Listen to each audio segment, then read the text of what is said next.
Good evening, everybody and fellow travelers on Spaceship Earth. And good evening, Jackson. Why is our background gone? Oh, I was like, I don't know. We're sitting in a void today. I guess. It's turning everything off now. It's like, Weird. it's like, how many times can we make you join the stream and have to remember these 27 things? Oh, you remember 27? Let's make it 28 things for you to remember of every show. You remembered that? Let's make it 29 then. Right. Going to make this difficult for you. Just because I can. Right? Yeah. How you doing today? Doing pretty good. I worked on finally got like the sketches for this done. Just got Mal designed, which is Aros's Miape, his darker self. Um so that's what I'm hoping to get this done today is get some serious inking done so I can move on and work on somebody else for once. Right? Well, I What are you got working on? some very interesting criticisms, so I can now start working on these momentary ghosts and fix Ah, these. you got back from your editor then? Yep. Yeah.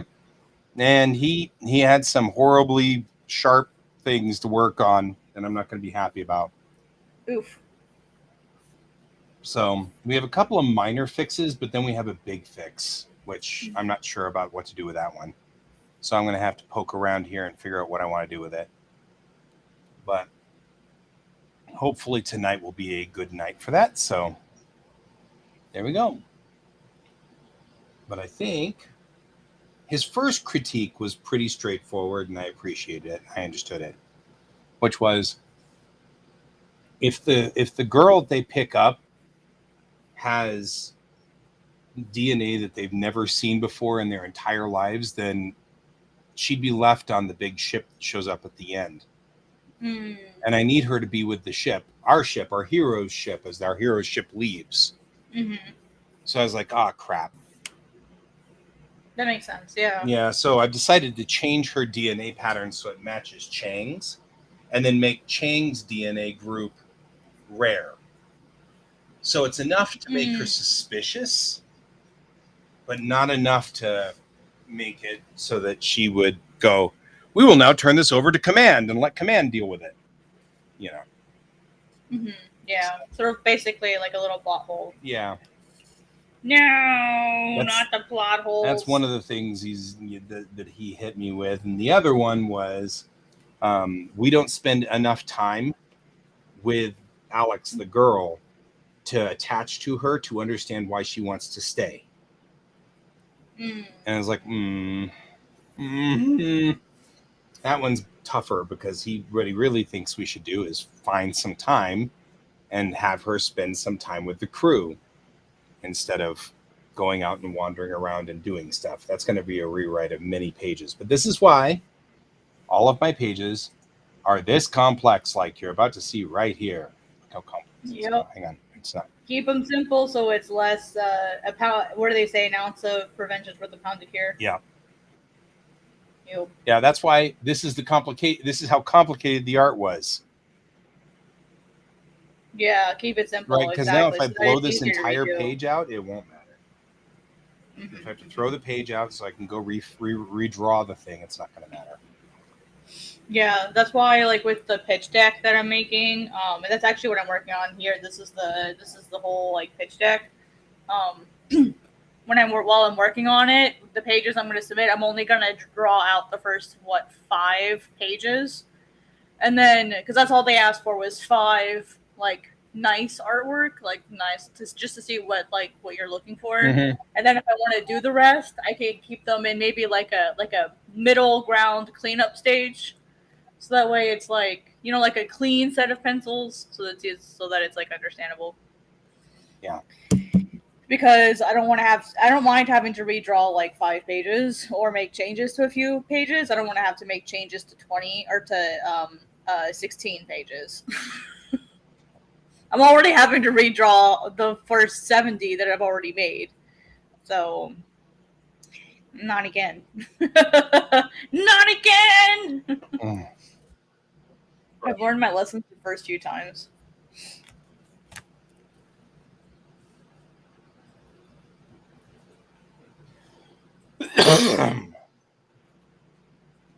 Arles is looking effing fabulous today. He ended up looking way more feminine than I thought he would, but that's okay. Yeah, all right. It fits his personality, I think. We're here to destroy and smash, like, preconceptions. Yeah, I got nothing wrong with that. Well, I was worried about people being like, oh, like, he looks really feminine, and, like, this must be, like, a yaoi or something, and I'm like, no? No? I've had, like, that was some of the feedback I got, was like, is this for a yaoi? And I'm like, no? Like, why does he have to look hyper masculine? Like, shit, it's not a shonen, you losers. Yeah. Damn. I think, you want my opinion on this one, I think you worry too much about what people will worry about. Well, I was just looking for general feedback. It was a group of friends. I was just asking for general feedback. And they were like, oh, yeah, he looks too... Like, they asked, they're like, is that a woman? Like, that was their feedback. Is that a woman? I'm like, no, it's a man. And they're like, oh, is this a yaoi? I'm like, no. Yeah, but No, yaoi, no. why go to yaoi as a jump? Because, like, I guess, like, it's a trope or something that the men are, like, feminized. Like, they're made to look like femboys. Well, or yeah, something. but that I wouldn't jump to that. Me too. Same. Like, I don't know why they jumped to that. Yeah. And that's kind of like, wow, your main character's got big boobs. Are you drawing porn? I mean, it's like, whoa, right? How'd you get there? Right? Yeah. That's a hell of a jump. Yeah, it kind of sucked. Like, I'm not gonna lie, it did hurt my feelings. Yeah, I don't think yaoi, like, when I look at your stuff at all. I can see, because you make bishi, your characters are very bishi, but that's fine. Yeah, that, it puts it in there with greats like Fushigi Yugi. I'm not gonna complain. That's exactly what I was thinking. Like, that's what I told them. Is I'm like, have you read Fushigi Yugi? And they're like, no. Yeah. They're like, that's a shoujo. Why would I read that? I'm like, bruh. Have you not? Hey, you've obviously not read Fushigi Yugi. It's Shonen Jump that it came from, so I'm just saying. Yeah, it's in the Viz app. So it's like, yeah, it's like, guys, I can that immediately. And it's frustrating when you're working outside of the shonen genre or demographic. Yeah, even I mess up. But that's the thing. Like, because of Fushigi Yugi, I actually jumped to Sarah's, which is shoujo. Oh yeah, Sarah's. Don't forget Basara. Mm-hmm. But I'm just saying that, Red River, Yona of the Dawn. Because I got into Yuotase through Fushigi Yugi, I jumped to Sarah's from that one. That made sense to me. Mm-hmm. I love Sarah's. Mm-hmm. I haven't finished it, but I love Sarah's. Neither have I. It's on the Viz app, I think. It's like Urusei Yetsuda. I haven't finished it either because there's only 4 million pages in it. Because Rumiko really needs to go to sleep somewhere along the line here. I think she's been awake since 1980. Yeah, I don't know how she, like. Well, I know how she's doing it. She's got a buttload of assistants, but it's like she's amazing. Just like people talk about Oda being a truck, and I'm like, have you seen Rumiko Takahashi? Right. Have you seen like how just the sheer amount of series and content that she has?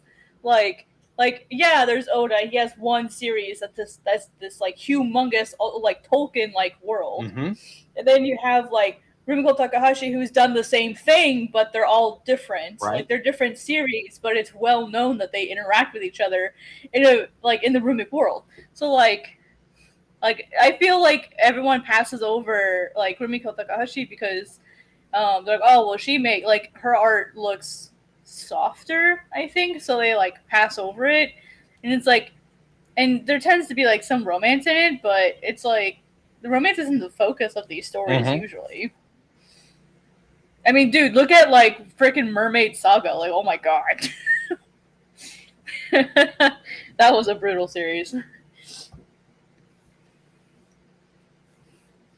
Yeah, it's one of the, like, honestly, if I meet people that only read shonen and only read like shonen jump shonen and don't read anything else, like that's a huge red flag for me. Mm-hmm. Um, like that's a huge red flag. Like maybe I don't want to be friends with this person only because they have a really limited. In like you're allowed to like what you like. You're allowed to say, Yeah, "Oh I no, mean, I don't want to most read of the stuff I read is going to be shonen because I like robots. And with the Mhm. exception of Escaflowne, I very rarely find shoujo that runs robots and, or Yeah, that spaceships. is difficult.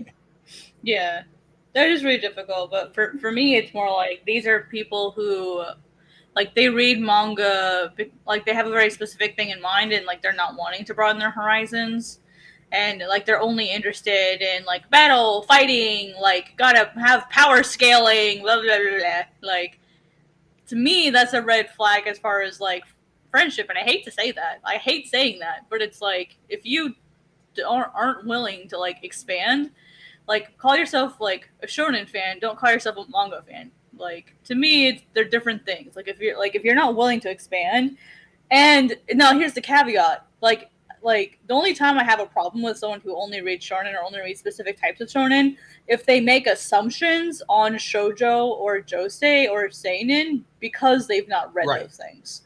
That's where I have the problem. Like if like for example, I have a friend, the only manga he's ever read is One Piece. He's not read anything else. Sure. But there's nothing wrong And with that as that's long as he doesn't have an opinion. exactly. Yeah, that's perfectly fine. He's super nice. He's super chill. Like he loves hearing about other stuff, and like eventually, like I'm trying to get him to try sand blaster or sand something that came out recently from like the Toriyama creators. It's done in the same style, so like I'm trying to get him into Toriyama because I think he'd really like it. Right. But if he doesn't get into it, that's perfectly fine. And then there's another guy that was arguing with me and saying that the reason why shojo does really bad is because it's really shitty. It's really shitty storytelling, and it's only for girls, and girls don't read manga. And it basically was saying how like shojo is completely inferior to shonen, like really really nasty sexist things. Yeah, that's really weird. He was in my freaking Twitter space once. Wow. And I was like, no, dude, like this is not okay. You're in my Twitter space. You're gonna like get the f out if you can't be respectful. You can't block And he now. was, anyway, yeah, it doesn't matter to me. I just mute his ass. So I don't even get any notifications if they say anything. I tend to mute rather than block now, even though if you make my block list, like I don't like you some block, but if you make my block list, you fucked up. Yeah. Like I'm a nice person. Plus, me doing community work, it's my job to be community focused and not pull that kind of extreme. Right. But if you're gonna be an asshole to me, I'm gonna block you. Like Makes sense to me. Yeah, if I can't deem that there's anything valuable in this relationship between that's like a mutual exchange, not just like you being a butthole and me having to like sit there and take it because like gotta be nice, then no, I'm not gonna be around you. And there's been a few people like that. Like there's been some really really really stupid fights on Twitter. Sure. That I've been Well, there have been stupid fights on Facebook. Oh yeah, I've seen a couple. I've like, been in a couple of fights where I'm like, why the hell am I here? Why am I in this problem? I shouldn't even be here. I've had to unfollow a couple people on Facebook lately who have lost their way. Yeah. And are getting into outrage marketing now, and it's really sad. Yeah. So I mean, there are a couple of things that are interesting. Like I have noticed also that I've changed stance on things, and it's made things inaccessible now, which is interesting. As a younger person, I really liked things like Cutie Honey and Dirty Pear. As an older person, I'm kind of like, I don't know if I'm in on that fan service. Oh, I'm not on fan service at all. Well, I know, but I mean, like, there's a certain amount of fan service that I'm like, I mean, Cutie Honey has always, Go Nagai is notorious for this. This is the same guy who Kekko Kamen comes from. Right. And Kekko Kamen was entertaining to me early on. And later on, I started to realize that a lot of what Kekko Kamen was all about was just really trying to figure out if they could get cute actresses to be naked. And then I'm like, yeah. You know what I mean? Like, yeah, not for me, Chief. Yeah, we just that kind of feel. totally had this entire discussion with my buddy, my best friend. So my editor on this, by the way, is my best bud. I've known him since high school.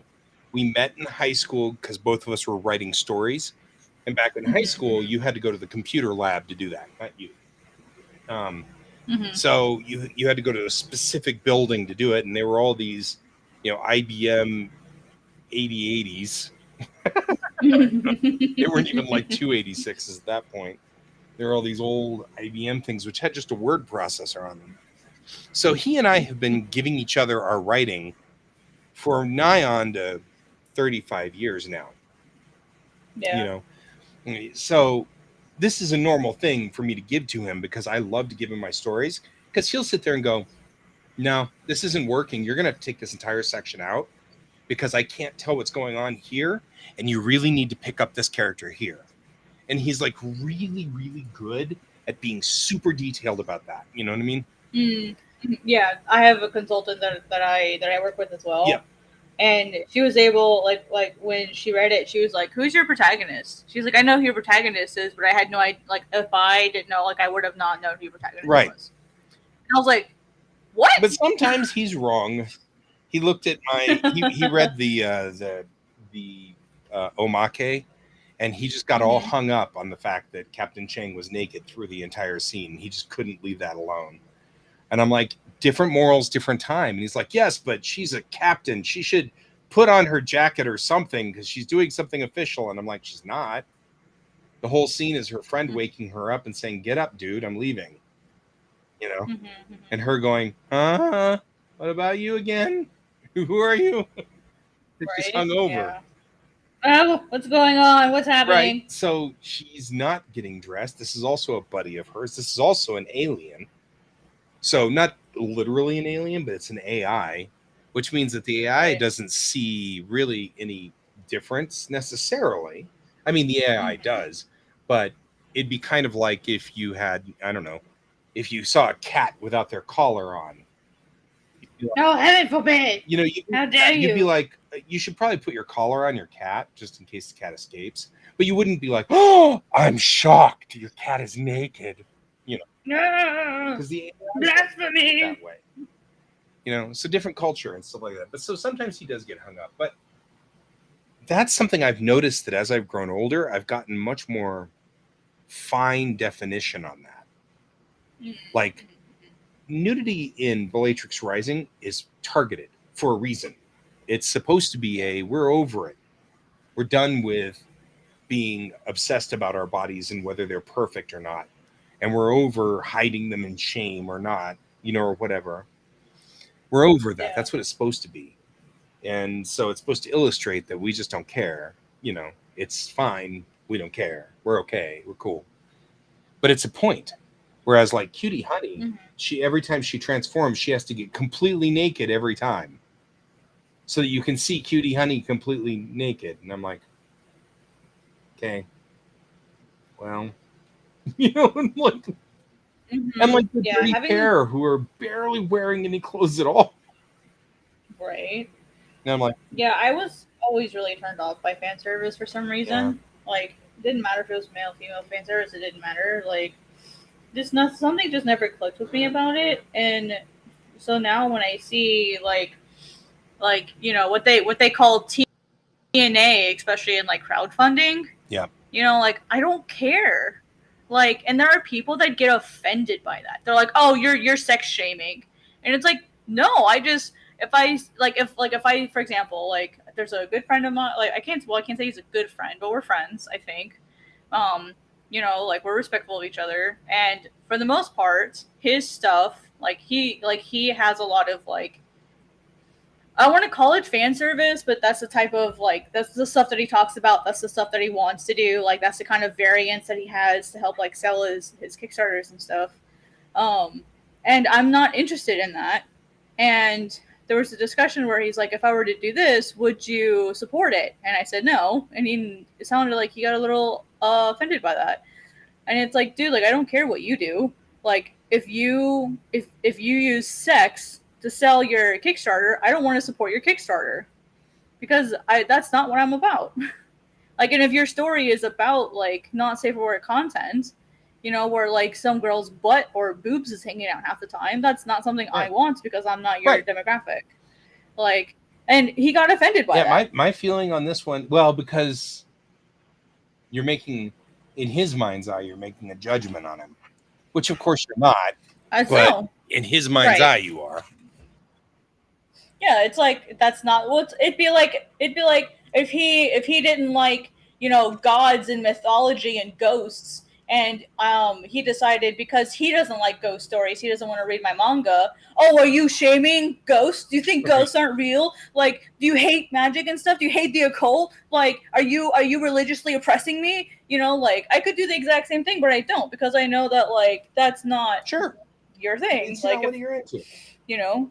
And I mean, it's literally the exact same thing. Even though the nudity in my comics are specific and they're always portrayed as non-sexual, I'd be fine if you weren't interested in it. I'd be like, that's cool. Yeah. No problem there. Yeah, for me that's the difference. If it's like a non-sexual thing, and like I read some comics that have sexual content in them, that's fine. But as long as the sex isn't like the point, like what you're using is, if you use sex as a gimmick, then I'm not going to read your stuff. Well, if it's just part of the story and it happens every once in a while, that's fine. It happens in God's Bane. There's a couple of scenes where people are naked, but like that's not made to sell the story. It's not made for fan service. That's and it's not like I'm going to sell stickers of Captain Chang naked or whatever. That's not going to happen. No. I mean, I can't imagine any point of which you'd need to sell stickers of naked Chang, you know. I mean, I guess I could, if you really like worked really hard on this, like you could find some quote that she said during some scene where she happened to be naked. That might be a thing where I might decide that selling it. But the entire point of what I've been trying to do this entire time is it's as if she was wearing a t-shirt that was a different color. You don't highlight it. You don't make it big or deal, you know, out of it. It's not like, you know, here comes Captain Chang. She's not in her uniform. She's in a t-shirt and jeans. We're going to stare at the t-shirt. Now stare at the jeans. You know what? No. You just draw the scene. You know, the scene comes out exactly as it does. But it's funny that my friend got, not triggered isn't the right word. He felt that it was very in your face. Like I was trying to make a point and being specifically in your face about it. And I'm like, that's funny because I literally told myself we're going to draw this scene exactly like you would if she was wearing clothes and boring clothes, nothing interesting, right? So I specifically drew. In fact, that was the reason I drew that whole scene, was to practice that, because you do have to separate it in your brain. We are so programmed, you know? Yeah. So you really do kind of have to go, okay, what am I doing here? How am I doing this? You know, what's the story? You know, and you're so programmed to see, oh, it's boobs. Oh no, we've got to like totally freak out. And you know, we're so programmed that way that I was like, that's the reason I wrote that scene, was so that I could practice. Can I do it? Does it look like I'm objectifying her? Does it look like I'm, you know, highlighting things? You know, and in fact, the fact that neither one of them talk about it or discuss it at all, I feel like actually makes it feel more natural. But he was like, it's like boobs. Here's boobs. There's so much boobs. And I'm like, not sure if you're getting the point. I feel like you're not getting the point. No, I don't know. I'd like to hear some other opinions. So if anybody else wants to read that and then chime in and tell me what they feel, like I said, it was experimental. So if it doesn't work, that's cool. I've experimented. Now but if nobody else seems to find it to be a objectifying of Chang, or feels like it's really like obnoxiously in your face, then I'm good. Once again, I will remind everybody where our comics exist by putting the thingy up on our screen, where you can see that I have done Bellatrix Rising, which is over here at globalcomics.com/C/Bellatrix-Rising. And of course, Jackson is doing God's Bane, And you can find that at globalcomics.com/C/Godsbane dash. There you go. Yes. You're welcome. Thank you. Yeah, here. I got to change this thing though. Both the opening or both the opening credits, not the opening credits, closing credits, and this. I'll say cat. So I want to go fix it. Hey, Juan. No worries. Good to see you. I feel like this is a simple fix. It's only page 18 that needs to be messed with.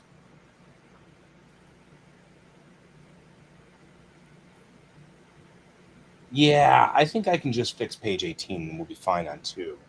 The question really is, do I need to rip out 20 through 26 or 27 and still get the point? Yeah, that stuff's always hard to decide. Like, do I actually need this? Yeah, I mean, I need that scene. It's an Mhm. interesting scene, but I can move it to the next issue. It's not related to the story directly. So Then, I yeah, can tear it then out it'd and then be spend a fine. little bit more time with Alex, which is what I think I should do. And I'm kind of bummed. I don't want to tear out the scene. So It's not like you're throwing it no, away. I'm Though. not. It's just going to be at a later point. I'm not tossing it out. We're just, I don't know. It still can make you sad, though. I know the feel. Oh, yeah. I mean, the scene will be there forever. It's not really a problem. And I think I'll move 24 and 25 as sort of the wrap up. Mm-hmm. So she can, to wrap that thread. So what I need to do is go from 20 to 24 or 5. 24 maybe. So this is going to be 5 pages of a scene with Alex not feeling like she belongs, not feeling like something. We got to come up with something that makes it a reason why she decides to leave. That's one of his other problems was, here's this most important person that has ever existed, and then they just let her go wander around in like a post-apocalyptic wasteland.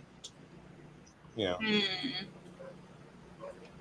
And I was like, well, that is kind of true. We're going to have to give some kind of impetus as to why she had to leave. And you want to show it, not tell it. Right.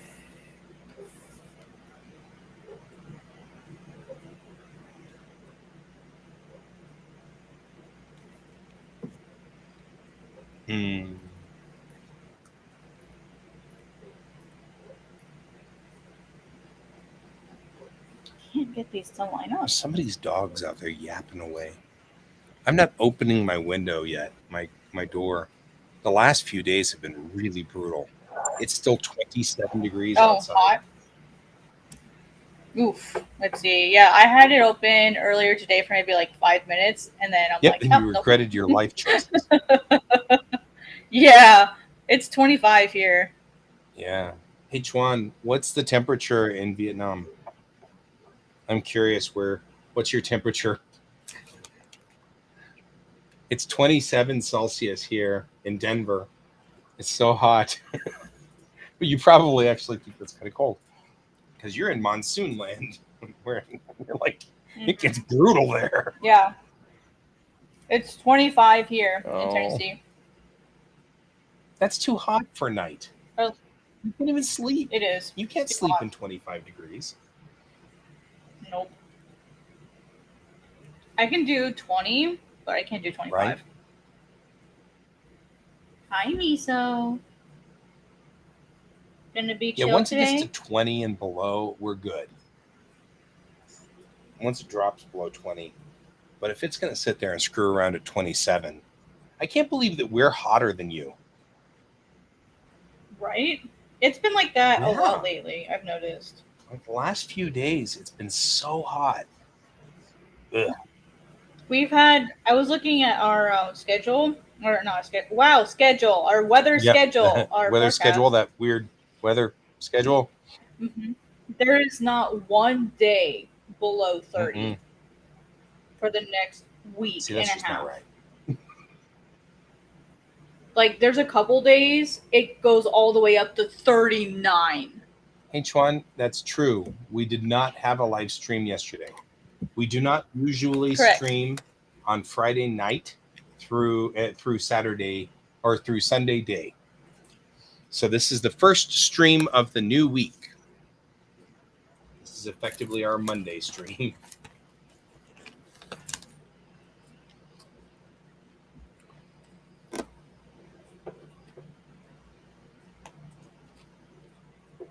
All right.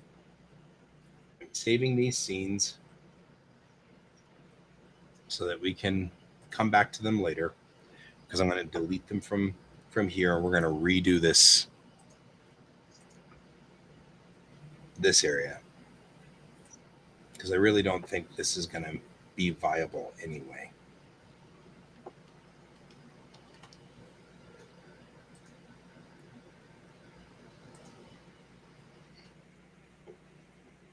Okay, so I pulled these scenes out,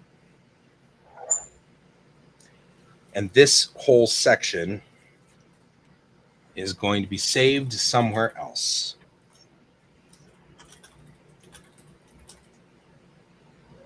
And this wraps this scene.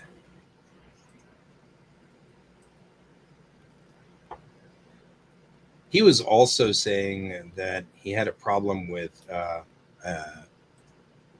scale of propagation, because what he was saying was, he was like, so you've got these 2 destroyers coming in, and so you're going to make it so nobody can enter or leave for 5 years.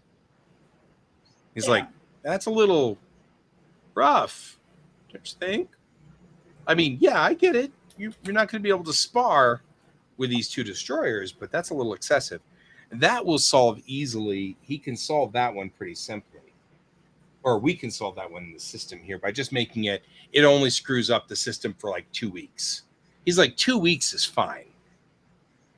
2 weeks is not that big of a deal. And you can always say, there are good guys coming in, but they won't be here for 2 weeks. So if we did this, it'll mess up everything and delays the destroyer for 2 weeks.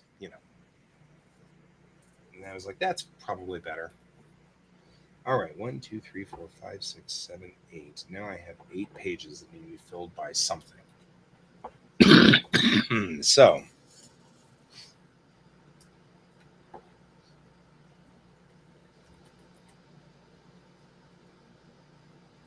well, the mess hall scene could probably still be no.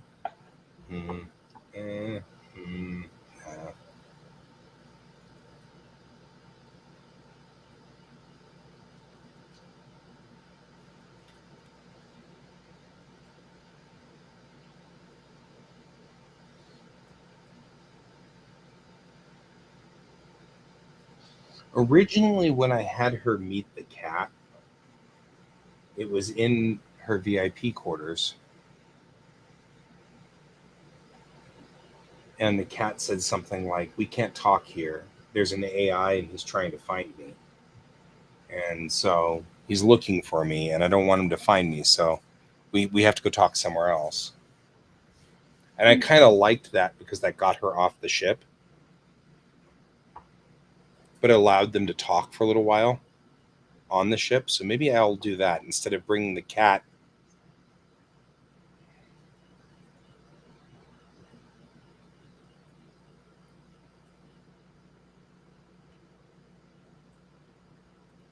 Yeah, maybe that's what I'll do. I'll move the cat scene into the ship because he's an AI. The cat is an AI.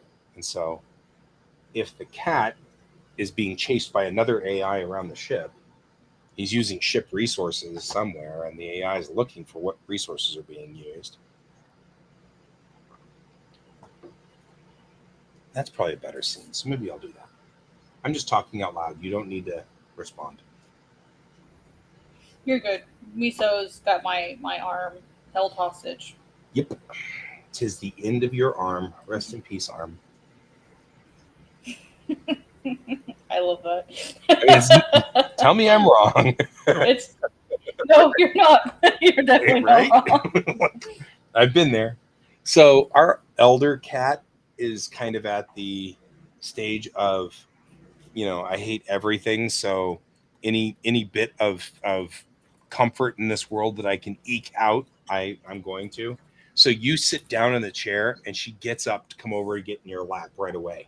Like that's what she does. Aww. She like waits until you sit down and then just gets into your lap. It doesn't matter who it is anymore. She once was really picky. Not anymore. Now you could come in the door. She'd never seen you before in her whole life. And once you sit down, she'll be in your lap. No, that's how Miso is. That's how she is with most anybody. Like if when she comes in or when anyone comes in, she'll be terrified of you for like the first 3 minutes. Then you sit down and then she'll approach you and then all of a sudden, oh my god, you're the best thing that's ever happened to me. So she's very similar. She just loves she just loves people. She loves attention. Like I have not met anyone who did not like Miso. That wasn't a cat. That wasn't another cat. Miso, huh? Yeah. Well, she likes to play, and when she plays rough. Yeah. She's a very excited, high energy, play with me cat. And she's still very kitten-like in that way, and a lot of other cats don't like it. She likes to play chase specifically. And you can see how that probably doesn't go well with other cats. Hi, Miso. Hi, baby. You want to sit on my shoulder? Yeah. Oh, yeah, you did. No, you cannot lick my face. Don't lick my hair either, please. I just took a shower. And then it's the smell of cat breath. Mm-hmm. There you go.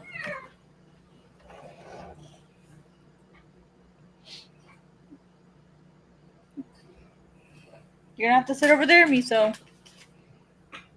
It's over there or it's over here. You can't sit in my lap tonight, I'm sorry.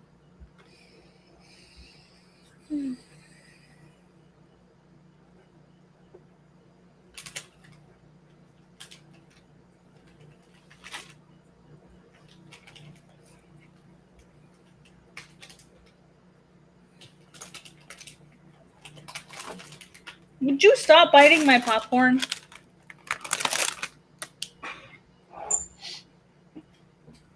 She likes biting plastic. Yeah, George does too. And it's so weird. Mm-hmm. So if I leave anything plastic-ish around, she's like, OMG, I have to go eat it. It's like, please don't.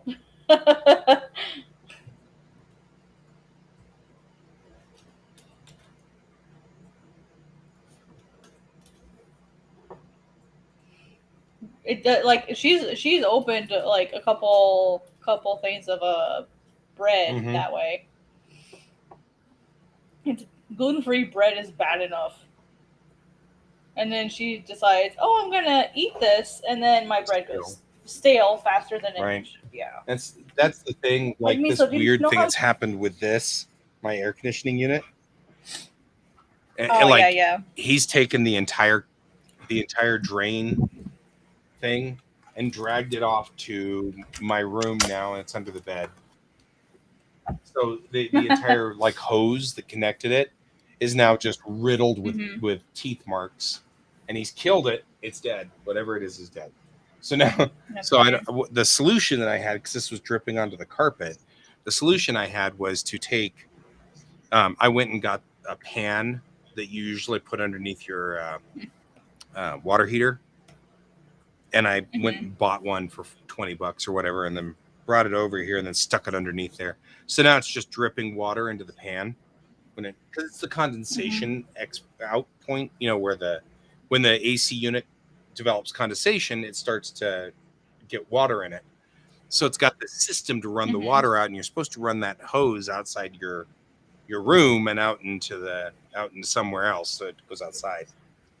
Well, he chewed that cable so much that it was just dripping on the floor, and it soaked my carpet. And I'm like, you're gonna ruin this carpet. And I'm gonna be so mad because I don't want to have to get rid of the carpet. So then you did that, and then it was like, well, there you go.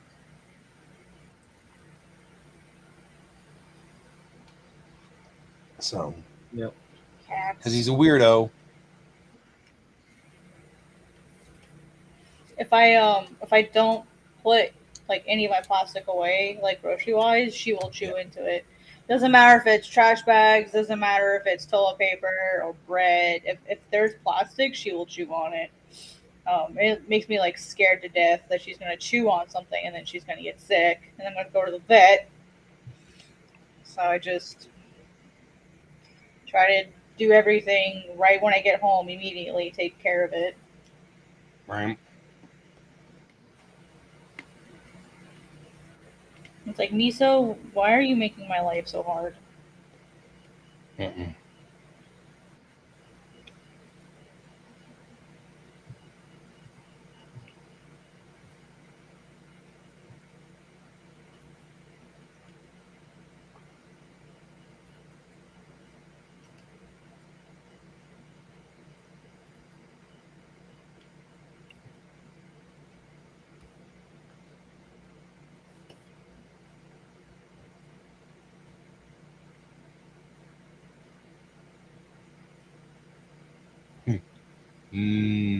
Plastic.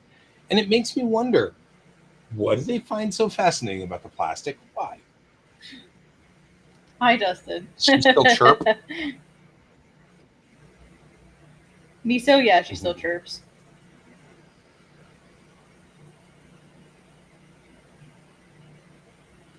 Yep, still does. Every once in a while, I'll get it on video. Yep. Every once in a while.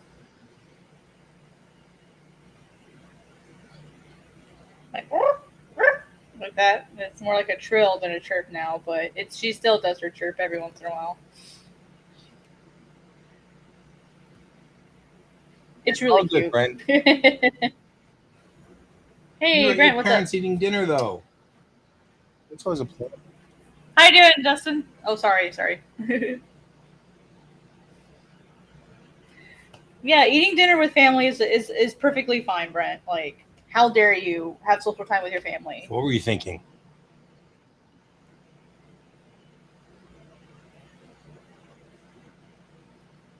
Nice. What's that phrase? Omae wa mo shinderu. You're already dead to me.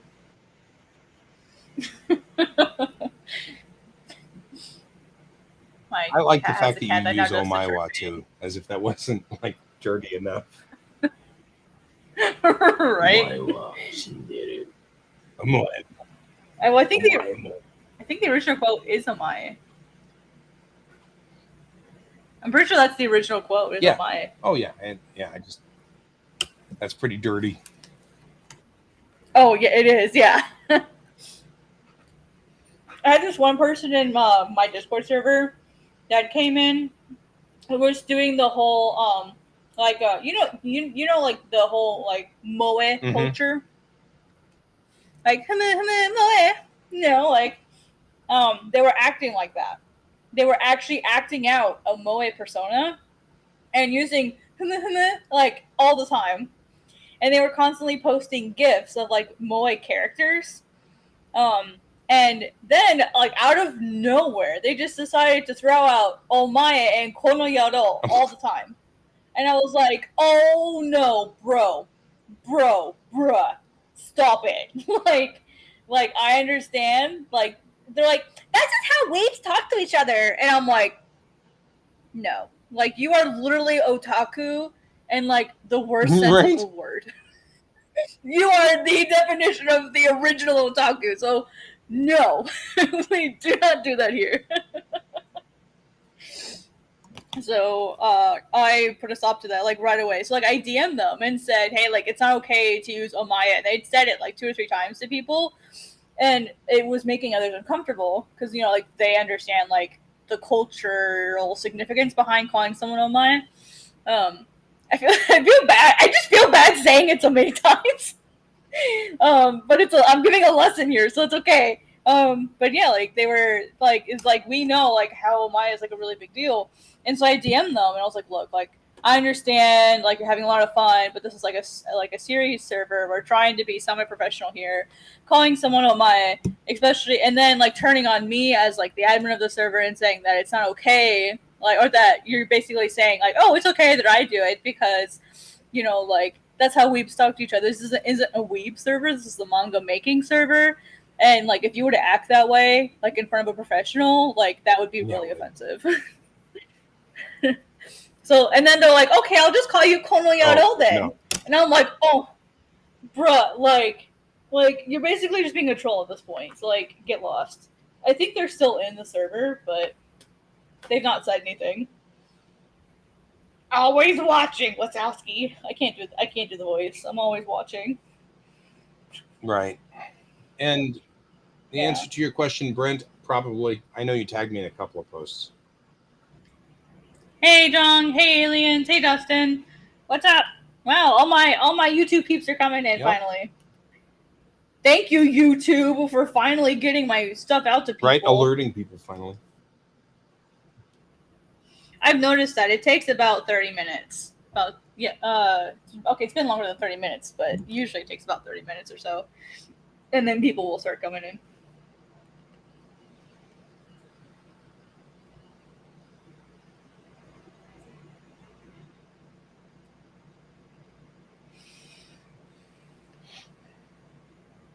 It was the Life magazine from 1970. Oh, yeah. I saw that.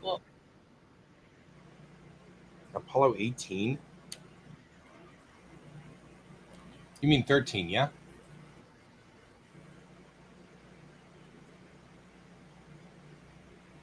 Coming in from Twitch, gonna start working on some stuff. Doing pretty good. I'm working on rebuilding a scene. Mm-hmm.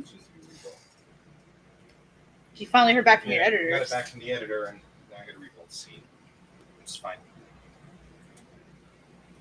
No arguments or complaints. Oh, Brent says Apollo 13. 13, not 18. There was no Apollo 18, much to the chagrin of Mattingly. And then I'm working on my pitch deck for God's Bane to send off to Viz Originals.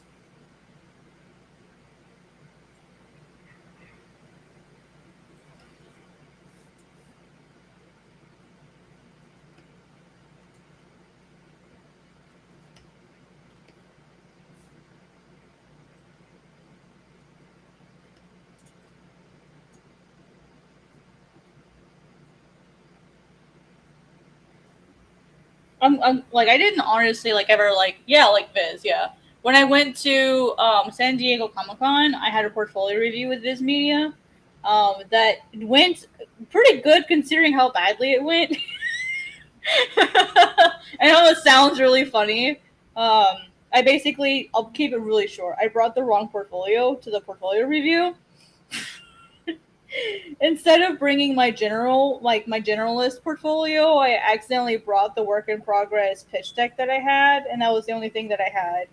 And so I asked them if they'd be willing to give me feedback based on that. And it went well enough that I got a business card afterwards. And they told me to follow up. And so I've been talking with one of the originals editors. And they've asked me what kind of feedback I want. Basically, how can I help you? With getting, more feedback and more detailed feedback. And so I've asked them if they'd be willing to look at God's Bane as a more formal thing, like a formal pitch. And they said sure. So I just got to get that ready for them.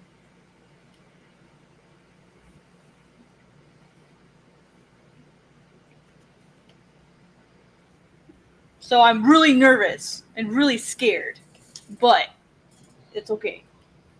It's okay to be scared. Yeah, and you'll do it. It'll be fine. Yeah.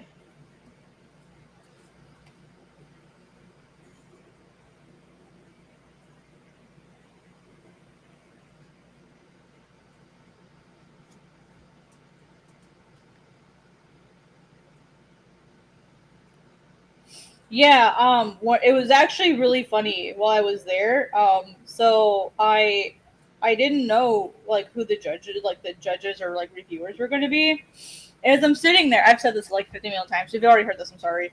Like, It's all right, I'm drawing. Huh? I said, it's all right, I'm drawing.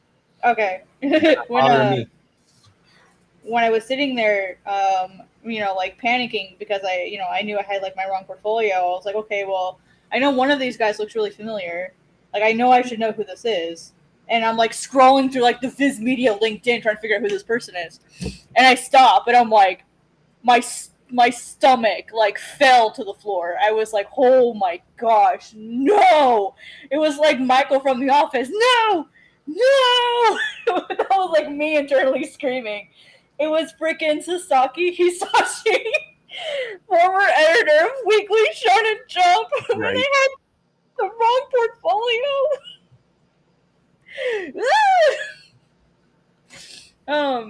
And so I felt awful. Like, not only did I have the wrong portfolio, I had the wrong portfolio, and I was already on the list.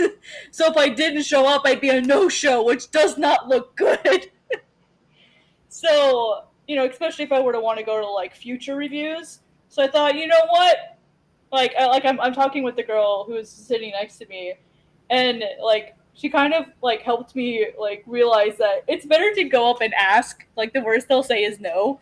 But at least you showed up. Yeah. I showed up, and they're like, I like before I did anything else, I let them know I'm like, hey, like I have the wrong portfolio.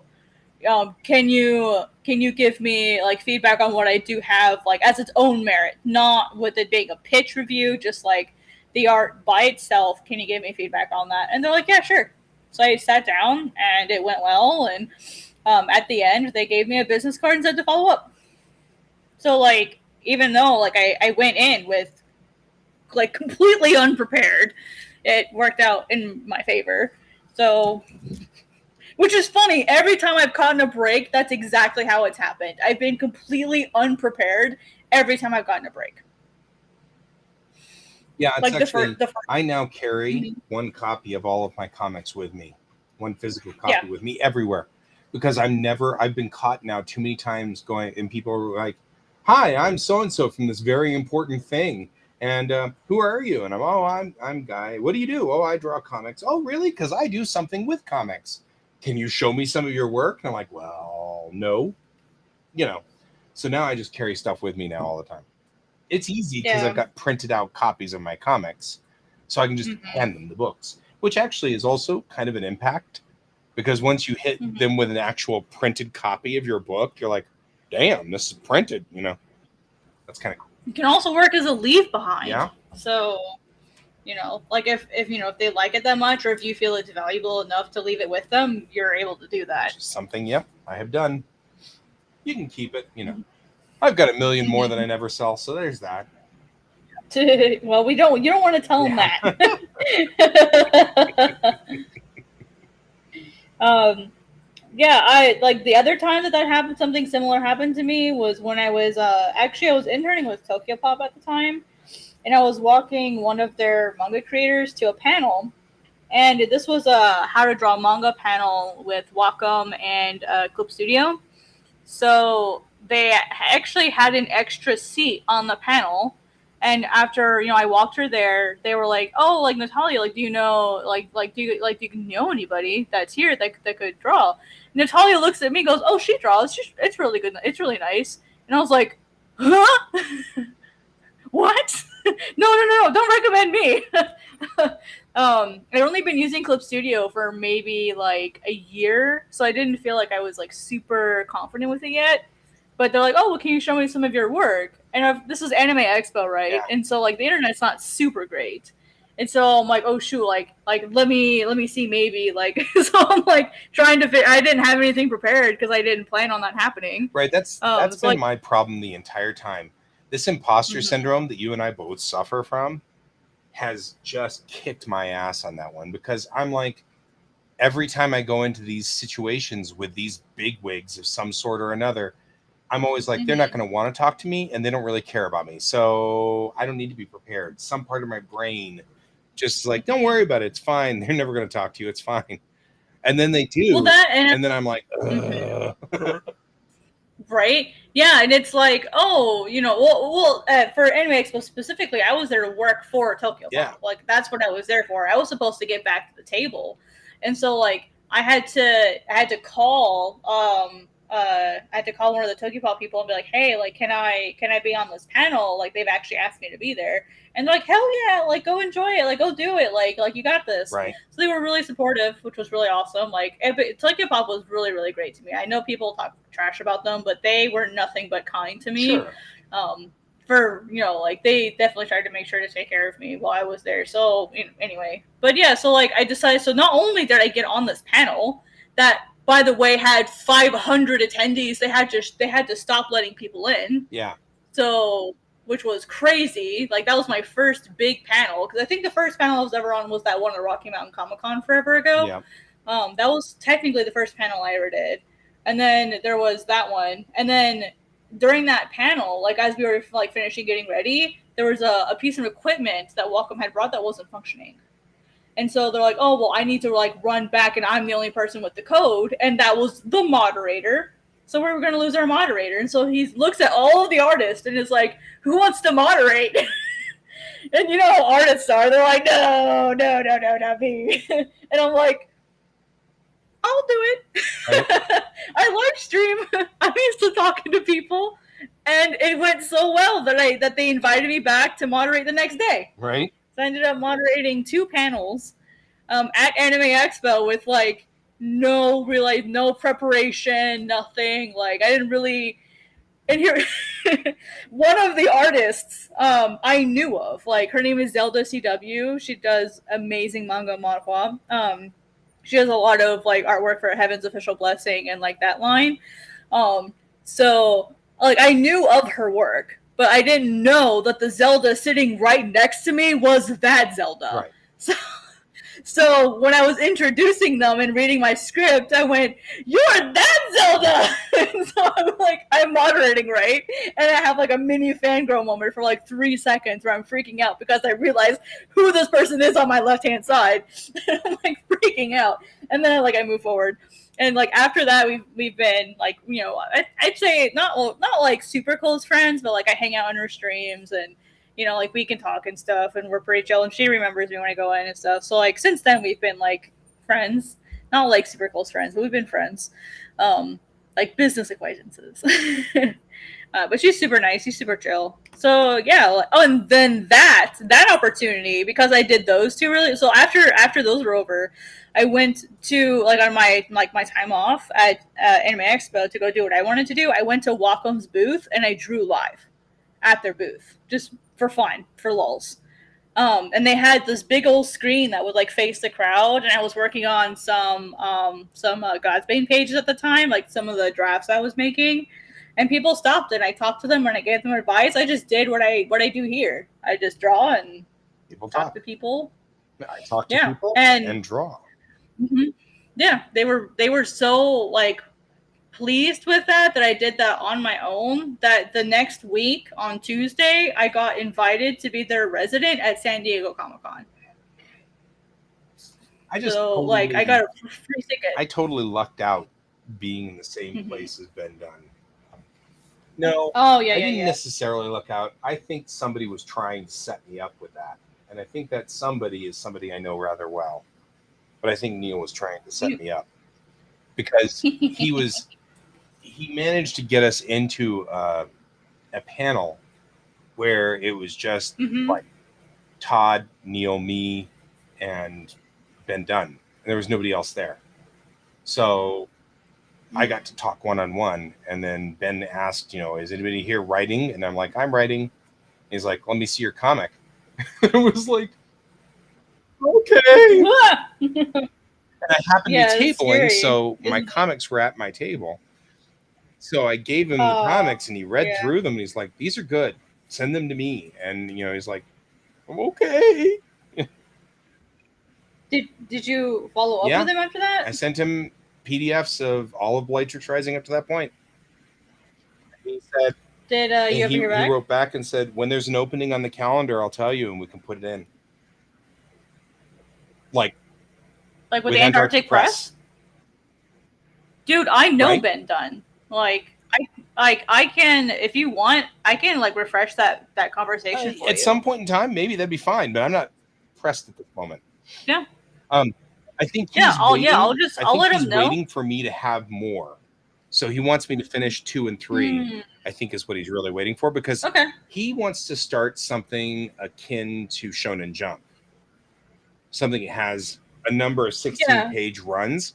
And one of the things he likes about Bellatrix is that I've lined it up exactly like manga in that instance. It's a bunch of 16-page runs.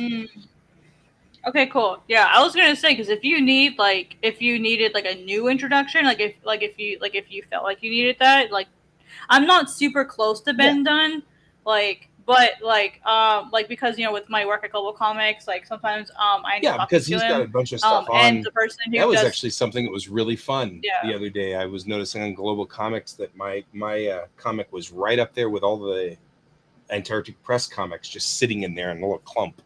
And I was like, look at me being as important as the Antarctic Press comics. Yeah, I have a little, like, I can't say that Ben Dunn and I are friends, because like one of his friends and I are like hate each other. Two of his friends and I hate each other. Like Twitter war level hate each other. But Ben himself has always seemed super chill. Ben's I've always awesome. wanted to get to know Ben better, because he does manga.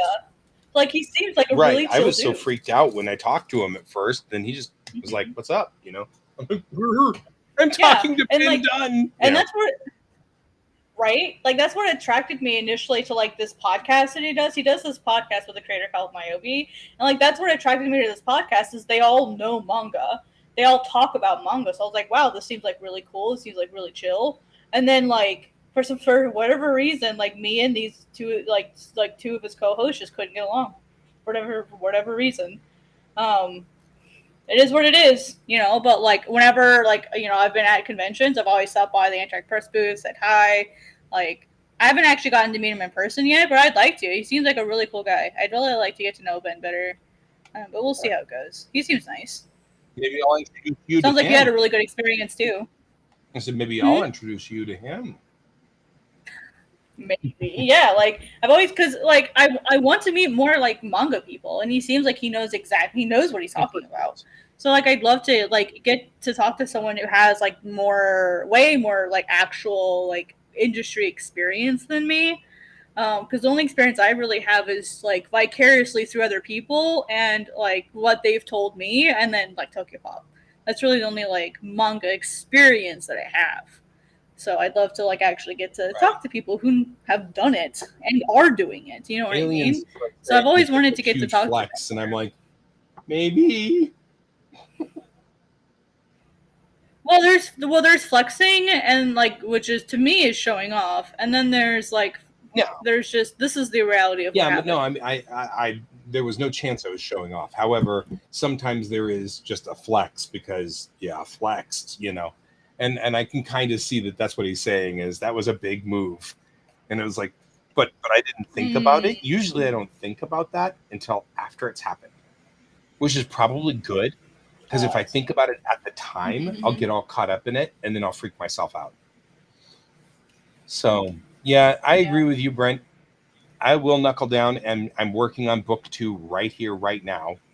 That's what we're doing right this second, because James trashed it, as I expected he would. He didn't trash it. Wait, which my buddy James. Which one? Was it one of the ones that was at Nope. Red Team Go? Okay, different James. Because I know like 3 James that were out there in Colorado. James is my best bud. He's the one I went to high school with, and we worked together and swapped stories back and forth. Yeah, he's with the U.S. Army Corps of Engineers. The James I know is too young. So, and he's a lieutenant colonel. So I usually like to pass all of my stuff through him to make sure it's up to military spec. But I usually get a first blush off of it from Brent, Brent and Donald are both military as well. And so they'll nail it if I do something wrong. And so that's actually one of the things I like to keep, I keep them around, if you will, for is because both of them will be like, that's not going to fly. You know what I mean? Like, and even if it doesn't fly, Yeah. but I want to do it, at least then I know I have to make up a rule to make it work. For example, they're just going to adopt a 14-year-old girl onto the ship. It's a military ship. Well, yes. So I built this entire rule structure about, working on a ship when, you can apprentice effectively on a ship now, as long as the ship is not actively in combat. You can apprentice on a ship. But I did that because I was on here with Donald at one point, and Donald was like, I don't think I've ever heard of any Navy doing that, So you go to comics and he's like, can I see some? And you pull out a printed copy. Yep. Such a power move. I didn't think about it until later. But now I'm like, here's some printouts. They're printed professionally. And not only that, I mean, when I did it, I made sure that we've got boards and they're in a plastic bag, so they're, they look like they're just straight out of the thing. Mm-hmm. Aliens? We were talking about this before, man. Bellatrix Rising is sci-fi military. Yeah, you guys were like gushing about it on Thursday. I thought we lost you because you went to go read it. We gave you a link. Let's see if I can give you a link again. I might be able to give you a link again. Watch me do that.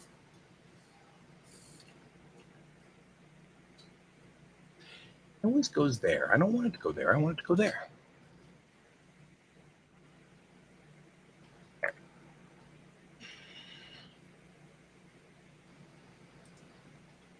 Yep. Yeah, this is a military sci-fi. Bellatrix Rising is... Oh, there you go. Bellatrix Rising is military sci-fi. So it's the whole series is military sci-fi. But that's why I have everybody... I used to be a Trek. I used to write Trekkie fan fiction, Star Trek fan fiction, and I was writing a series called Tamerlane, which was based on not the Enterprise of Star Trek, so just some other ship. You're welcome. Some other ship that was tootling around the galaxy with its own crew and everything like that. And then I was having this discussion with my dad, and he's like, "How many pages of Tamerlane have you written?" I said, "I don't know, something like 300." He's like, "You can't sell any of those. They all belong to CBS." And I was like, "Well, yeah, I didn't think about selling them." And he's like, "Why not? They're not bad. The stories are solid. The characters are believable, and you've got all this, stuff, and you clearly know how to draw." And he's like, "So why don't you just do what that Seth MacFarlane guy did? Change the uniforms, change the ships, and call it your own.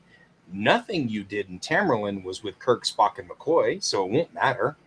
You don't need to change anything." And I was like, "Oh, I guess you're right. I hadn't even thought about it, And then, so I was like, well, here's the thing. I'll go in and do some world building because there's this COVID thing starting up. I don't know, weird thing. Probably will last a month or so. So I'll just do world building during COVID. And then when we open back up in a month, I'll start writing the new thing." Well, we all know how long COVID lasted. And it wasn't until Brent was like, "That's it. Stop with the star maps." And that was like Brent's thing. He's like, "That's it. No more star maps. You've got to stop with the star maps. You got to do the thing. Writing your story. Start it. Just start it. Just start it." Just do it. Just do it. So we weren't quite clear of COVID, but then it was 2 years later when finally, because we've been streaming this since just before COVID started. The maps are beautiful too. I'm very proud of them. But yeah, they're also accurate to about 3 light years. So there's that. Or maybe I think it's actually probably more like 5 or 10 light years, but still, I don't want to mess with it anymore. But yeah, so that's kind of a thing. So that's the story of where this came from. The Marines put you up to this. Yeah, it's one of those things. But I mean, like, he wasn't wrong. We just need to stop. Like here are the infamous star maps. Like, here's our galaxy, right? And this actually, this map is pretty accurate to what we know is the galaxy. Like, we're right in this section right here. So you kind of zoom in right into this section right here into Aquila Bay. And that's this little section, and we're right in this little place here.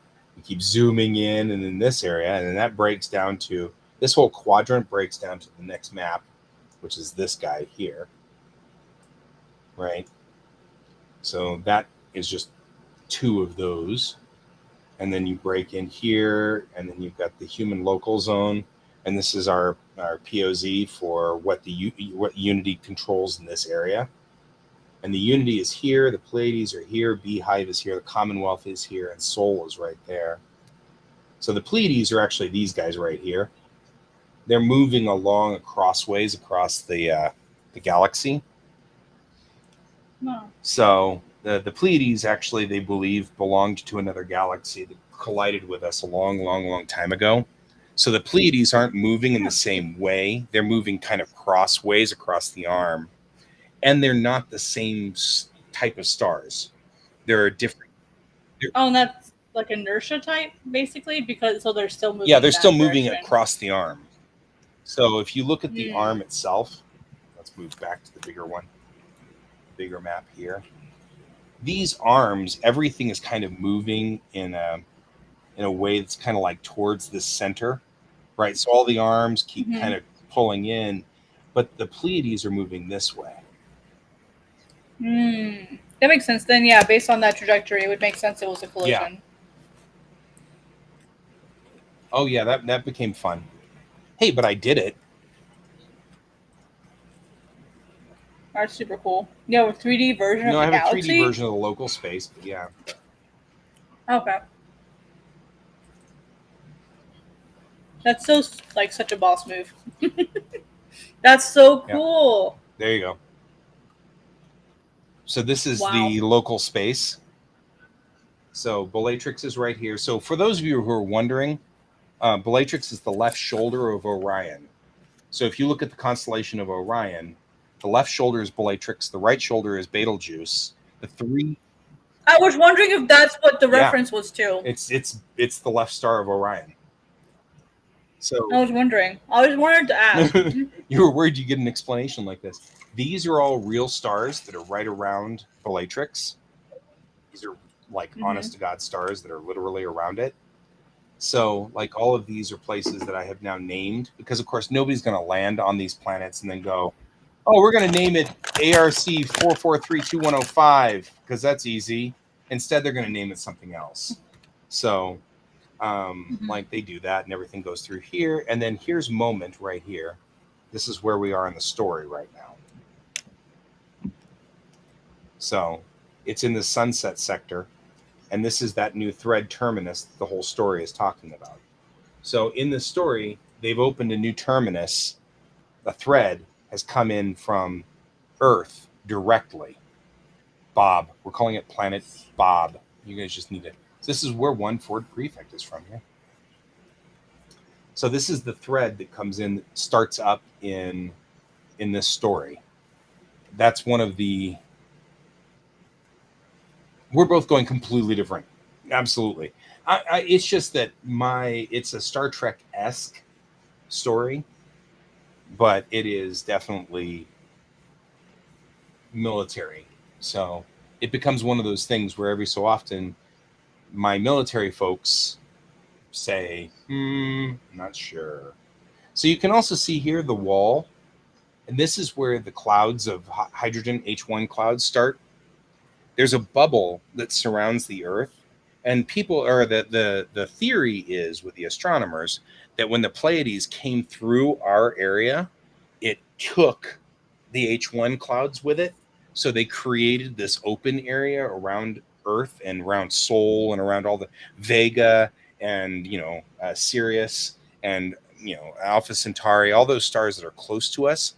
There's this open gap in the H1 clouds. And so the H1 clouds are just hydrogen clouds. They're not hard, they're not easy to see, but they're there. And in my story, they cause problems with the in-space drives. So the drives get bogged down in these clouds and they have to slow down. So everything on this side of the wall here is all like civilization. Everything on the other side of the wall back here is kind of the wild, wild west of the Unity. So everything on the other, because everybody has to slow down as soon as they go into the wall. So once they leave gap jump here and jump across to Golrion or Moment, they immediately slow down in the H1 clouds. So that causes a problem, which is why this thread opening up straight to Moment is a big deal. These threads can be traveled using a jump or a fold space drive, but they can only run in the thread. So as long as there's a thread, you can use a fold generator to get from point A to point B, and it's instantaneous. If you don't have a thread, then you have to use what's called the in-space drive, which is a faster than light drive, but it's much slower than instantaneous. So it's like from Bolatrix to, say, the Unknown Home here would be like a 5-day journey or something like that. So it takes more time. But if you were to jump at Port Longfall, you can jump on this hub connection and be instantly at the hub. Boom, in an instant, because it's on the thread. Moreover, you can get on at Port Longfall and end up at Earth instantly. Yeah, they won't let you because Earth is right now a protected zone, but you could. And you can travel anywhere on this network of these threads that appeared after the war. It's a result of the final battle between the good guys and the bad guys that happened about 500 years ago in my story. So this thread terminus just opens up here. And in our story, the thread terminus opens up because of Alex. She opens it up. And that gives you a good sign that she's not entirely normal. They don't see it. Our characters don't see it. So they don't understand what happened. So because of that, that's just, so we're going to spend the rest of the story with them slowly, our characters slowly becoming aware that she is much more than she looks. She's not just your average little 14-year-old girl. And that's the whole thing. So there's the story. And that's where we are. If you look over here, I've got this cool widget, which I love. This is my cool way of looking at the galaxy. So galactic north and galactic south are to the top and the bottom of the galaxy. Edgeward is to the edge of the galaxy, and of course coreward is to the core of the galaxy. Trailing means that that's the direction where all the stars have been moving from, and leading is where all the stars are going. So that's our 6 ways of finding out where you are in this. So, yes. So anyway, I built this, and Brent was like, "Stop building star maps." He actually has no problem with me building the star maps. What he has a problem with is I did this originally by doing the math, and I did the math wrong, and all my star maps screwed up. I remember that. And I got so frustrated because we are really close right here to where these real stars are. These all have real names. All these stars have real names. Mm-hmm. And they're the right colors too. If you're looking at the colors of all these stars, these are the correct colors of these stars. And so they have real names and they're like real stars. But then I did the math wrong because all of our star charts are Earth-centric. And so the way we know where a star is in the night sky is how far up is it from the Earth's equator and how far over is it from 0 degrees, or rather Greenwich Mean Time, right? And so... Foiled again. Yeah, I made for a slow show. I appreciate that. Well, and I actually think you were right to stop me from going into the infinite loops of, am I doing the math right? Infinite loops. So, yeah. It's easy to get caught up in that. I got totally caught up in it. Yeah, and then like never actually get anything done because you're too focused on the research part. And it's boring as far as the show goes. The So those two pieces are right here. This is the wall, past the wall. The research part you can develop over time, but if you just sit there and focus on that, you'll never make any progress in the actual manga. Yeah. So, but now that I'm done with all of this, I'm happy, and we can park it. You know, all of these things are like different parts that are really here. That's what's so interesting about this is this all is real stuff. Like if you look beyond the beehive right here, this is what's left of Betelgeuse. In my future, Betelgeuse is already blown up. So this is what's left of it in this little dot here. This is the Vela superstructure, which is a huge, massive H2 cloud and H1 cloud. And then this is the Orion. This is the entire Orion, the Orion clouds, the nebula. I don't know why the nebula just went boop and lost, but the Orion Nebula is behind all of Orion by a long ways. But we see it as if all these stars are in it. But this is a birthing nebula, and there's stars appearing in here all the time, including the Eagle Nebula, which is what you see when they talk about the pillars of creation. That's in here in this Orion superstructure. And then for some reason, there's an open gap over here called the Vela supershell. And so it's just another open area that's just like over here. So there's probably some other star system moving this way that came from that other galaxy.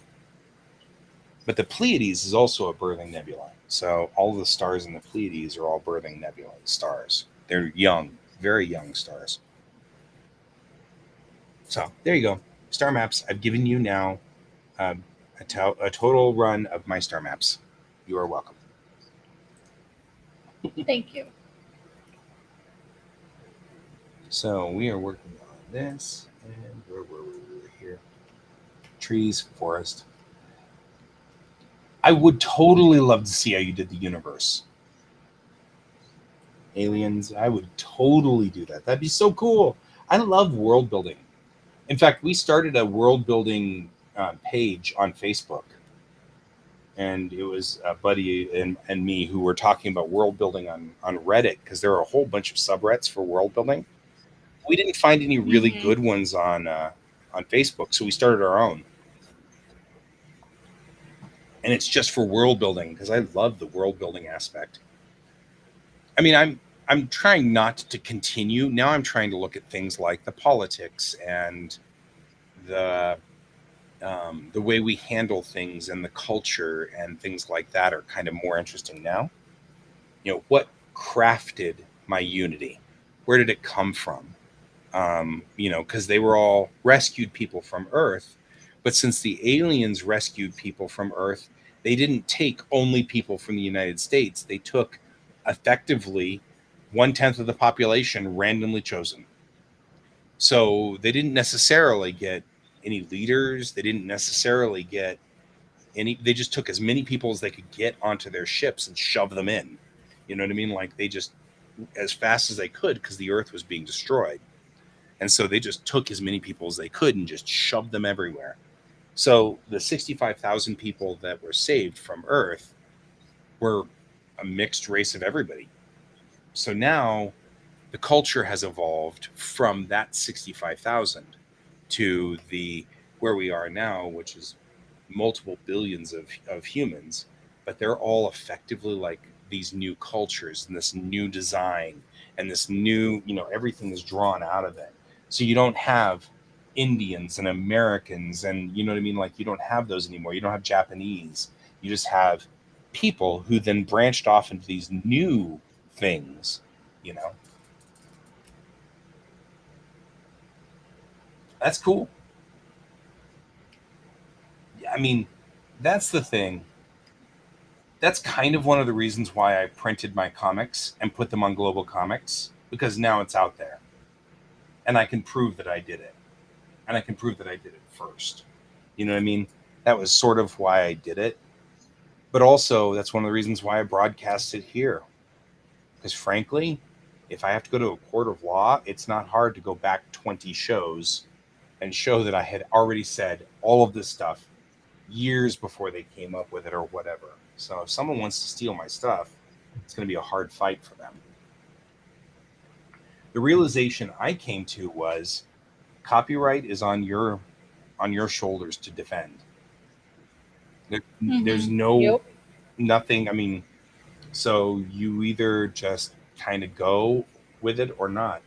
My general feeling though is this: if someone's copying my stuff, they're not capable of doing it themselves.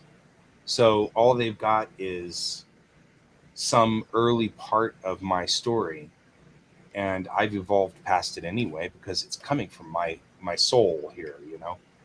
So I can come up with new stuff. You know, they can't. That's what I've always thought of all the time is if I can do this. If they can't do this, then that's on them, not me. And they're the ones that'll lose in the end. Yeah. Because they can't come up with new stuff. So once they stop stealing from somebody, they're out of material. Additionally, if you're so attached to your idea that you're afraid people will steal it, you're a little too attached to it. Personally, because so for example with Godsbane, I've been sharing Godsbane and all its versions for 13 years. Dustin can attest to that. He's known me for like 10 of the 13 years. So like Dustin is like my Right. friend, if that makes sense. So like, and we have both of them here tonight. Like, right? Yeah. So like, if I were to share Godsbane and people could technically steal it, like, okay for them, they probably wouldn't be able to do it the same way that I can.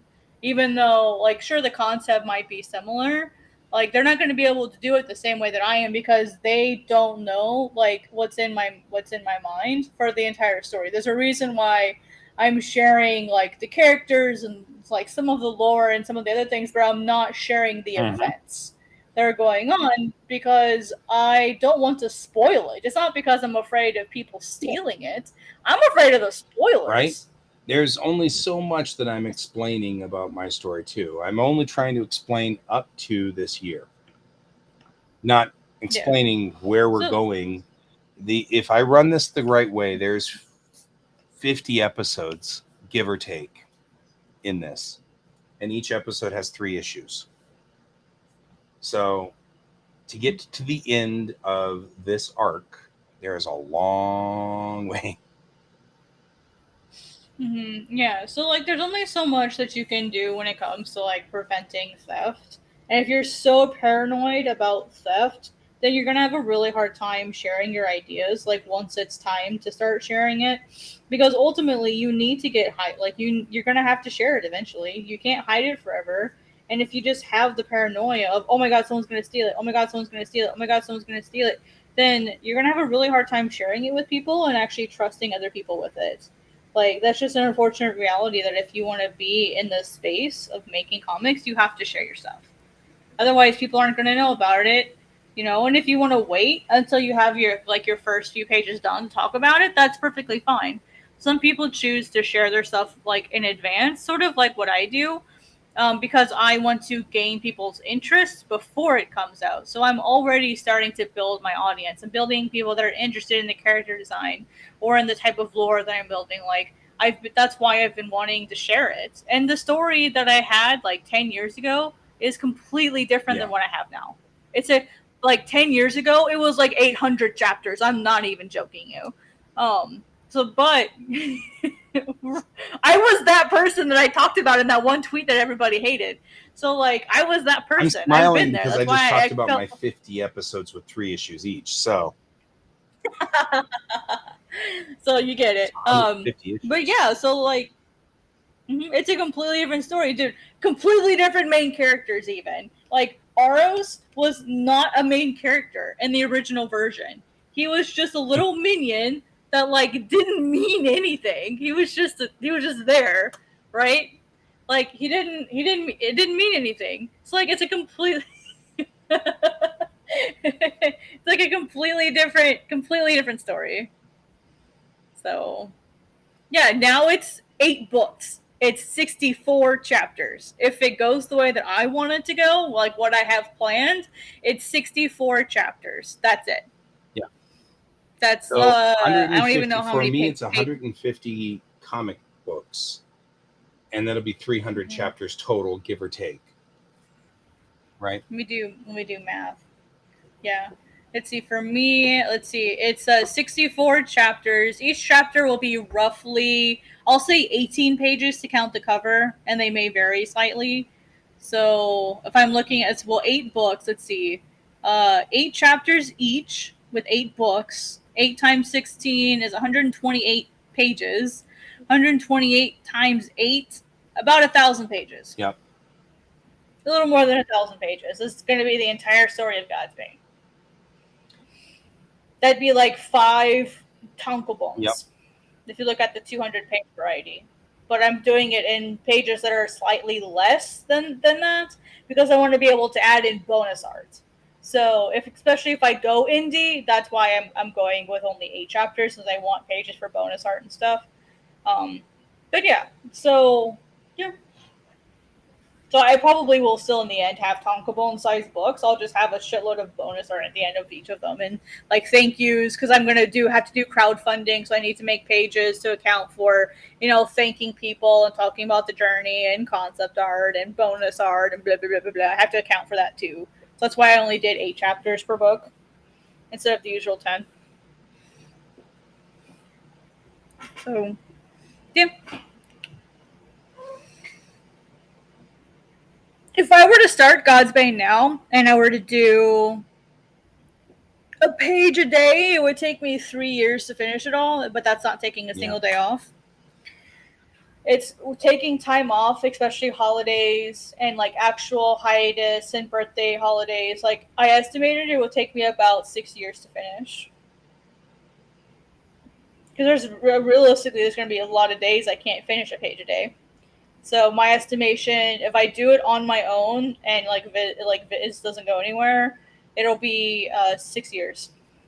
I'll probably be about 40 before I finish it, which is scary to think about. Because then what? Right. I'm only 40. Then what? then what do I do with my life? I work on the Silmarillion version of God's Bane is what I'll do. I have 14 short stories that I'm writing. 40 is in like that's young. Like, what do I do? Like, I've got so much time left. What do I do with the remainder of my time?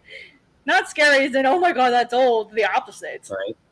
Scary as in, what else am I going to do with my life? Well, and that's the thing. I'm worried about the other problem. And Brent's talking about this, at this rate, it'll go through his mid-60s. It's definitely going to go, my story is going to go definitely through my mid-60s. You know what I mean? I'm like, it's taking a while. I'm 51. So we're I'm going to be crunching through this as long as I can. I know that there's probably reality-wise, there's probably a moment that's going to come up where I'm going to have to switch to prose, because you can do prose easier than you can comics, because then it doesn't require drawing. I can write, so to speak, while driving from one place to the other, because I can just dictate the story into I actually have an app on my phone that I can just sit the phone down and then dictate to it. So I'm planning things ahead. I haven't used it very much yet and stuff, but I figure that's the thing I'll get used to. Mm-hmm. Brent. Okay, sorry. I thought you were done. No, go ahead. I was gonna say, for me, Brent, it's more of a. I've been working God's Bane for 13 years already. So for me, the idea that I'm done with, I started drawing like the same year that I started God's Bane. And so for me, I've known nothing else. I've never worked on anything other than God's Bane and the occasional project, like side project here or there. And when I say God's Bane, I mean God's Bane, like the original manga and all of the lore and short stories and concepts that go along with it. I can't imagine working on anything else unless it's in a professional setting, which I've done. I've worked with TPub. I did some lettering for them. I've helped other people occasionally with like some of their artwork and pages, and kind of like I've helped some other people with like miscellaneous things. Like I did some flatting for Airship 21 with one of their Wicked Awesome Tales. So like I did some stuff with that. I tried to help with cryptics and cogs. So like I tried to help with that. So like I've tried to work on various other small projects. But I've never really like worked on for like an extended period of time something that wasn't Godsbane. So it's more like I don't know what to do with myself afterwards because I know nothing else. I don't have a bunch of other stories that I'm working on right now. I've only worked on Godsbane as far as like writing goes. Right. I want to make other stories. It's not been a priority for me. And that's what I told the Viz editor because they asked me that. They're like, "Do you have would you be interested in doing one shots? Would you be interested in working with a writer? Would you be interested in like what other stories do you have other than Godsbane in the pipeline?" And I'm like, "Yeah, I'd be okay working on one shots. Yeah, I'd be okay working with a writer. And no, I don't really have anything else other than like more Godsbane and it's like short story stuff." So like I don't have anything else. I've kind of only worked on this, and I've been so tunnel vision on it for so long. I don't have anything else. I have stuff I would like to do, but I've not started it. Like I'd love to do what Junji Ito does, with having like shorts, like shorter stories, like in an anthology type setting with like yokai and supernatural works. I'd freaking love to do that. I'd love to get into horror. I think supernatural horror specifically, that would be super fun. Mm-hmm. Yeah, this is probably my next story that I will work on at some point down the road. This is my Witches of Flight. I'd be shocked if you didn't. I'd be surprised if you didn't. Yeah, I've got to come back to this one. This one was good. But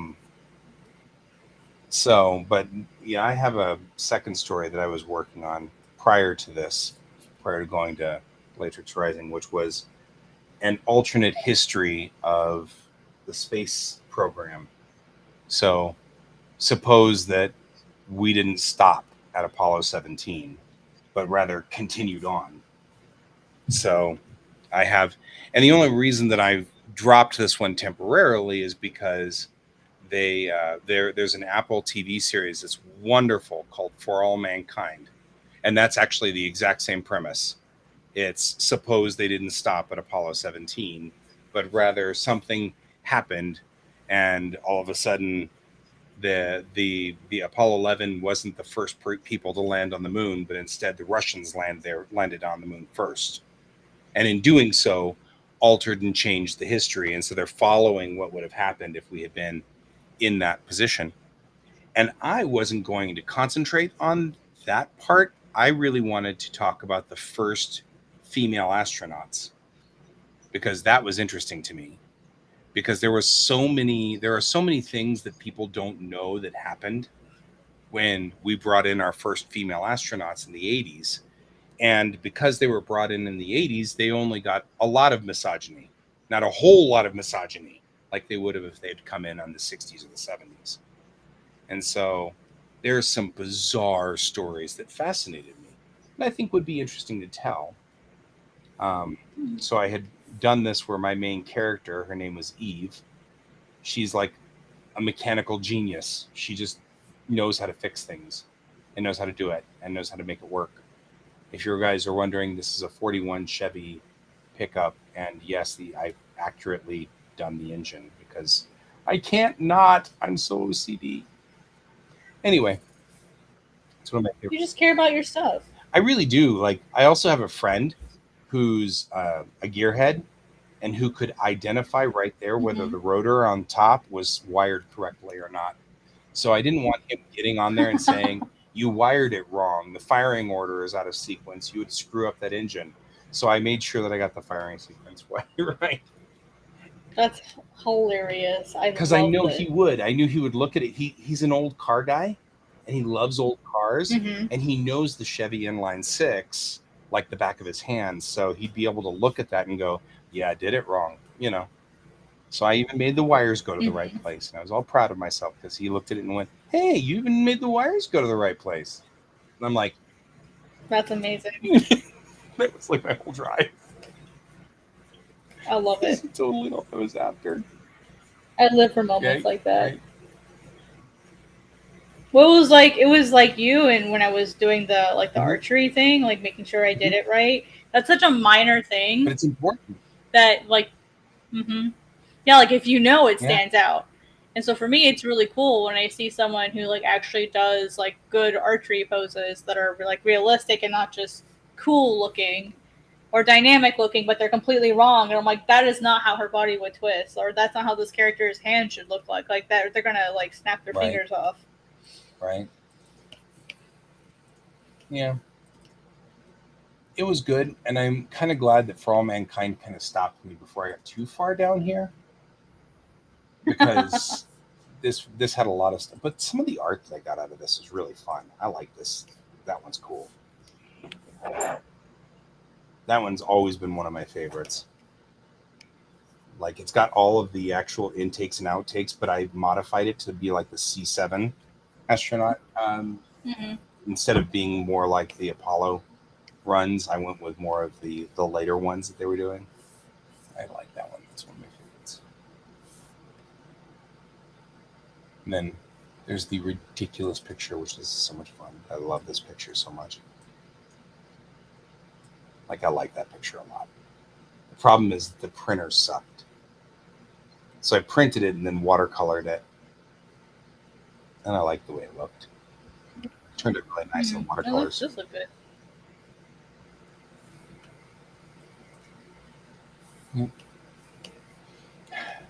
Someday I'll get back to this. Like, we actually have full pages that we're ready to go.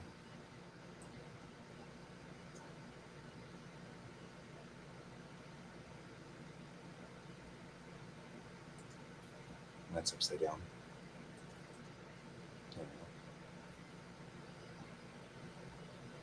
Just like opening up the hood and looking at it.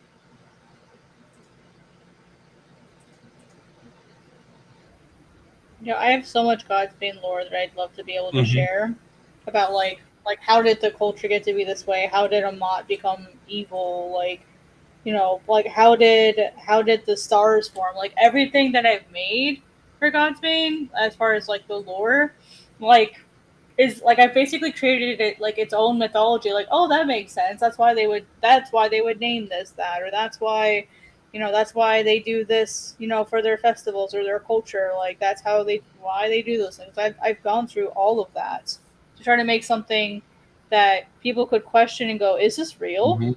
Like, is this an actual thing? Like that's like how much detail like I wanted to have in the mythology. So like it's been something I've been working on for like a really long time, but also just wanted to enjoy it. Like I love that. That's why for me, like Avatar was so cool.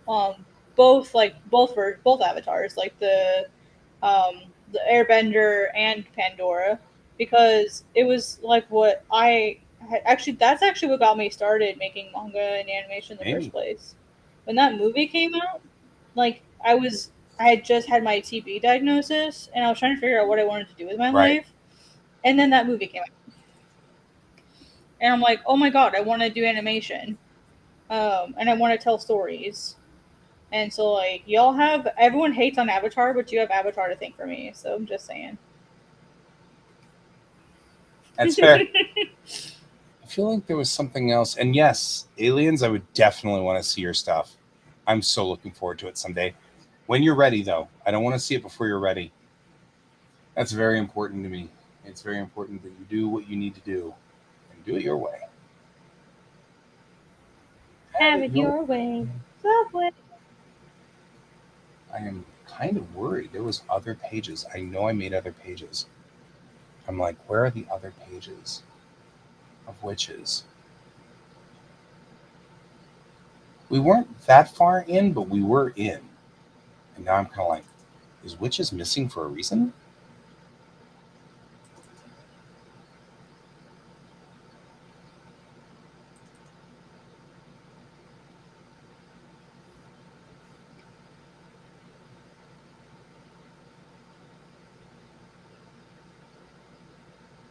I'm like, where did all the rest of it go?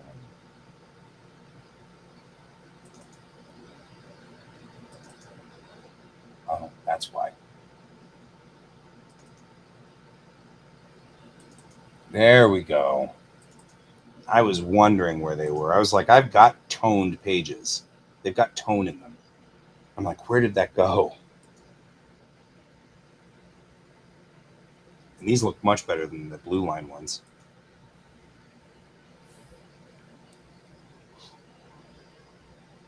There's a missing page. Where's the missing page? No, those look really nice.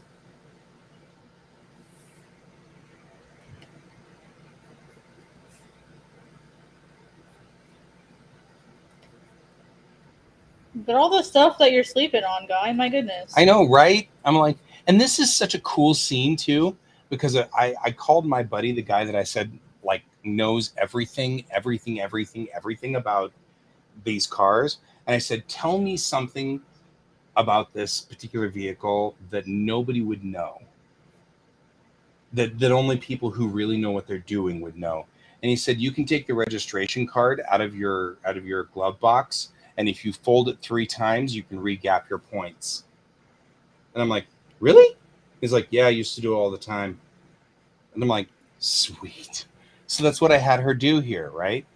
He says the points need to be at about 20,000s, and registration cards are about 5,000s thick. And Daddy borrowed my feeler gauges. And so he's like, are you fixing my truck with a folded registration card? It'll get you home. It'll get you home. You know, like I wanted to really show that she was clever and she knew what she was doing, and like machines were a thing. Because I feel like with me, every character that I've ever written is some aspect of me, right? So like Eve has always been that aspect of me that just loves machines. You know, it's just like I love machines and I love knowing how they work, and I want to know what all. So that's what Eve portrays. She's the character, part of me that just loves machines, right?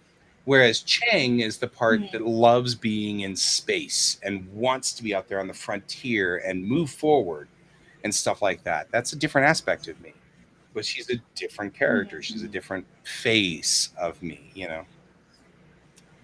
So, yeah.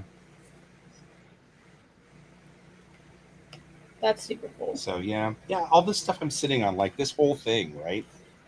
And as we interrupt this program to give you a news bulletin, last week the National Aeronautics and Space Administration received a strong signal coming from Mars. Repeat, a strong signal from Mars. Yep. The government has confirmed that the signal is not from the Soviets, and indeed it isn't from anywhere on Earth. James Webb was the administrator at that time. So I put, James Webb, NASA administrator, says that the signal seems to be friendly and not hostile in any way. In the coming months and years, there will be a great change in our space program. 2 weeks ago, we were going to the moon. Today, we're going to go to Mars. And so that's what they're saying here is then, we will need tens of thousands of people, scientists, engineers, mechanics. We will need every hand we can get to make this mission come true. They called us, let's answer. And then he looks at her. I guess so. They said they're going to need engineers and mechanics. And she's like, Uncle Bob, you can't even keep this old pickup going. I don't think you... Stare. You aren't talking about you, are you? Stare. I really was doing good with this one. This story is solid. I was kind of ticked off at For All Mankind. I'm like, you took all the wind out of my sails. Yep.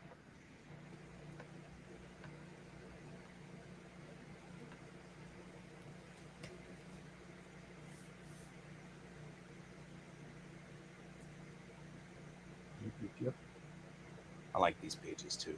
Those are good. Like this one here where I did Kennedy. We chose to go to the moon and do the other things. Not because they are easy, but because they're hard.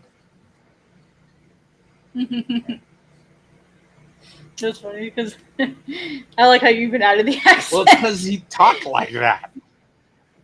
Yeah. And then I had so much fun drawing this atlas. Mm-hmm. 0G and I feel fine. Yep.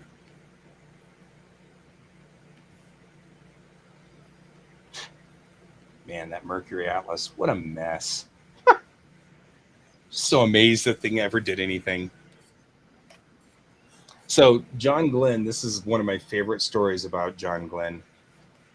John Glenn comes up, and so they've been running the Atlas, which was a modified ICBM, by the way.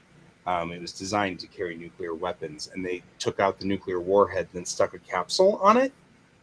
When Sam Shepard went up, he went up on a Redstone rocket, which didn't have enough oomph to get him into orbit. It just had enough to go up and come back down. Glenn was going to go into orbit. They needed more power, so they put the Atlas out there. Well, the Atlas had been blowing up a lot. It had been exploding on the pad. It had been going up like 50 feet and then detonating. The Atlas was a monster it was just janky. Well, there finally comes the day they're going to put him up there, and he walks up and he talks to one of the engineers and looks at the other engineers and goes, "Okay, so the Atlas." And the guy goes, "Yeah." And he goes, "So they've been blowing up a lot." And the guy goes, "Yeah, we fixed that, we think." And he goes, "Okay." And he just walked right past them and got in there. And I'm like, that's a steely-eyed missile man. I'm like, he just walked up. He's like, "You fixed it. That's good enough for me." And he was just fine with it. And I'm like, I would not have been fine with it. Yeah. But things were not fine. But then that Atlas put him up there. It pushed. So it did it. It did its job. Cool. And I'm like, man, Mercury Atlas, that's a wild, wild monster. Good rocket. Scary. Really, really scary. A good, scary rocket. There we go. Can you imagine like being him during that like liftoff phase where he's like, "Please, please, please, please, please, please, please, right? Please, please, please, please, please, keep going." Well, I mean, like he was hardcore Korean War Navy, right? Like he had some hairy landings, you know. So he was like, "Yeah, if I die on this one, that's where I end." You know what I mean? Like that was his theory. Was like, it's okay as long as it doesn't hurt. You know. Right, and then hurt. Later on in his life, what does he do? He promptly goes up again on STS-97, and I'm like, and he at that time is like 80 something, and you're like, balls of steel. And he's on a shuttle flight, and he's doing the same thing. He's like, cool, so you know, you can test me and test all my bones and everything like that, and see what old people are like up in space. And I was like, dude. Yeah, I was like, you're steely-eyed missile man, dude. 80 freaking years old, and you're like, yeah, sure. Stick me on the back of the rocket. I'll be fine. Just throw me in there. It'll be all good. I'll make it work. So I actually think I really do like the story I had going with Witches, so I'll come back to the Witches of Flame at some point.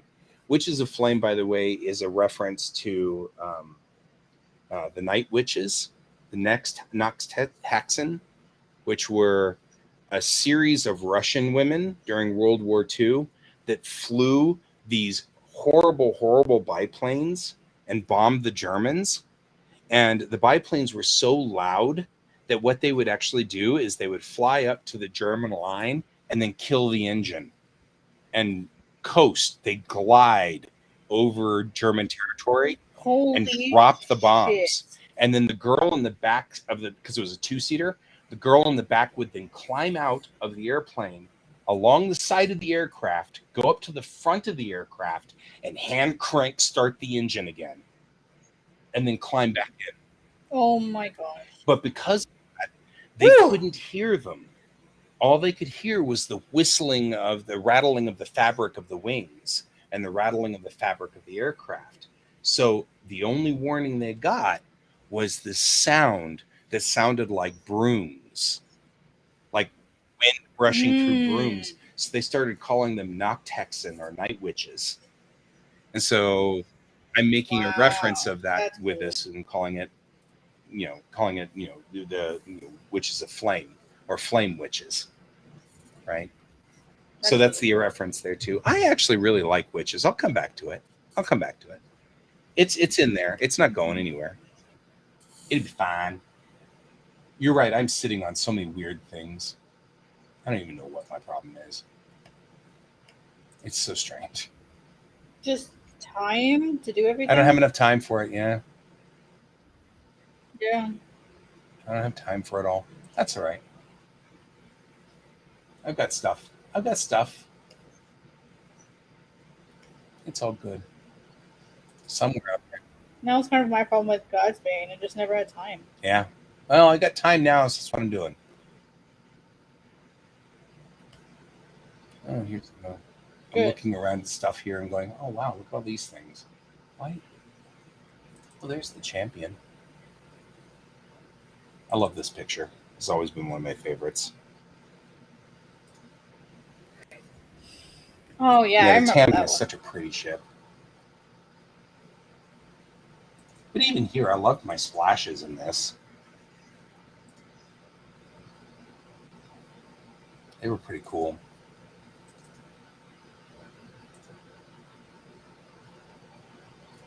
And then where's the one that's with? Yeah. So my three main leads.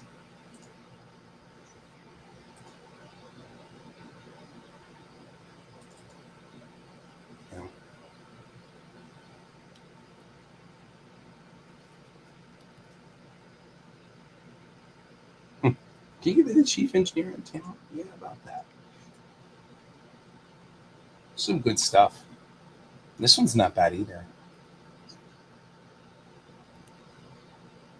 And I used color creatively for this. So like this room is full of just dead bodies. So I made it all red, with the exception of all the characters. The Makos are the only ones who are in there. Makos and Bennett. And Bennett's like, I don't care. That's who she is. So I also introduced the CSIs. So Starfleet CSI. I thought that was fun too. Does she have a cool set of glasses? No. That would be cool though. She'd take them off. And then take off another pair. And then take off another pair. Like 60. Just make it like a meme. Make a meme, yeah. She just always has glasses. She's just always taking her glasses off in like every panel. And you're like, wait, didn't she already take those off? Right? There's the Pythagoras.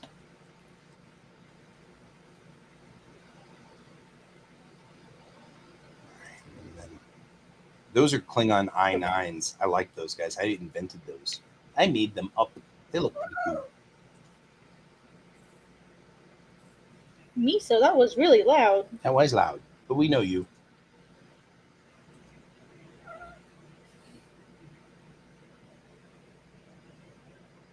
This is back in the days when the Tammy was part of a wolf pack. She was part of the war. And then a D7 shows up, and life goes bad. Yep. All right, yeah, I've got a ton of these. This is the thing that gets me every time, is this. This is the champion. Right? I mean, like, that's a lot of work. My dad's not wrong. You know? Yeah, you have so much stuff. Like, it's a shame that you're not sharing it with people. Right? I can't sell it. I can't do anything with it. I can't. It's just stuck. That's all. Just do it anyway. Good night. The worst they can do is send you as DNC. Yeah. Well, I'm going to repurpose these stories. I'll use them in here in Bellatrix, and they'll be more advanced. I'll make them more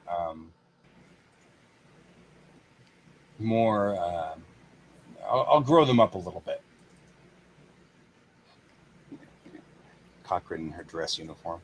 She hates her dress uniform. That's a noob. She hates her dress uniform. I like this picture too. I don't. Nope. Go back one. Ooh, this one's cool too. One does look good. But I like this one. Yeah, that one. That does look cool. I was trying to illustrate shuttle bays on these guys. There's definitely an audience for this out there. I know there is. Like, you just gotta find them. Oh, there was a big audience. Some of the people who follow Tamerlan now are people who, Well, and this got me to help work out with the Farragut. Starship Farragut is a fan film group that's been doing episodes of classic Star Trek, but it's not the Enterprise; it's the USS Farragut, and they've been doing these fan films of the Farragut for a long time, and that's been wonderful. And then they did, somewhere along the line, they were doing 2 animated episodes, and they were going to do them like the original animated episodes of Star Trek. This is a long time ago, long before the new Star Treks and everything like that. And they were like, we need people who have animation skills. And then they were reading my comic, and they're like, can you help us? I'm like, I would love to help you. So I joined Farragut's team, and I was working with them, and now I'm all embedded with the Farragut team. They're currently doing a movie era version. Like it's like the 80s movies. The movie, like Star Trek 1 and Star Trek 2 and Star Trek 3. So everybody's got Monster Maroons. They are all on this beautiful, beautiful set that they built that looks exactly like the movie set of Star Trek. And it's insane. Their level of detail is just insane. Their Klingons are correct with all the bumpy ridges and everything. They don't look like some guy who just stuck the thing on their head. They actually have the makeup done correctly and everything. Like it's wild. It is just insane how well they've been doing things. That's amazing. So, yep, I do like this picture. I like this picture too. That's Bennett and Bennett. So Bennett was wounded, and so when she was wounded, she got artificial arms and legs. So she was shorter when she was earlier. This is the way she was before. And this is the way she is now. So that's why her hair is 2 colors, and that's why her eyes are 2 colors too. So, yeah. Anyway, it's now 11:11. It's midnight on your side, and it's midnight for Brent, and it's midnight for a lot of people. And I feel like I have done good today. You have done very good. Let's save this as, not in maps though, but in Vortex Rising. And I'll put it in here. I don't know.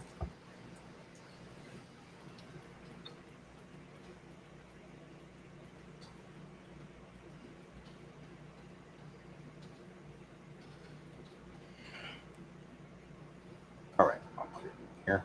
I'll park it. And then that way I don't lose these scenes. Can you... At me? Oh, you mean at me? Sure. Thank you for asking. And since you asked, I'll know it's you and not a bot.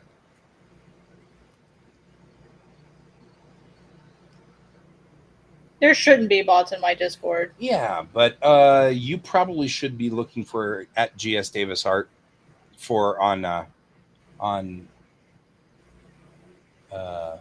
YouTube, because you're coming in through YouTube, and so you may want to at my channel there, which is still GS Davis Art, just like it says. I think he means he's gonna at you in the Discord. You can at me in the Discord too.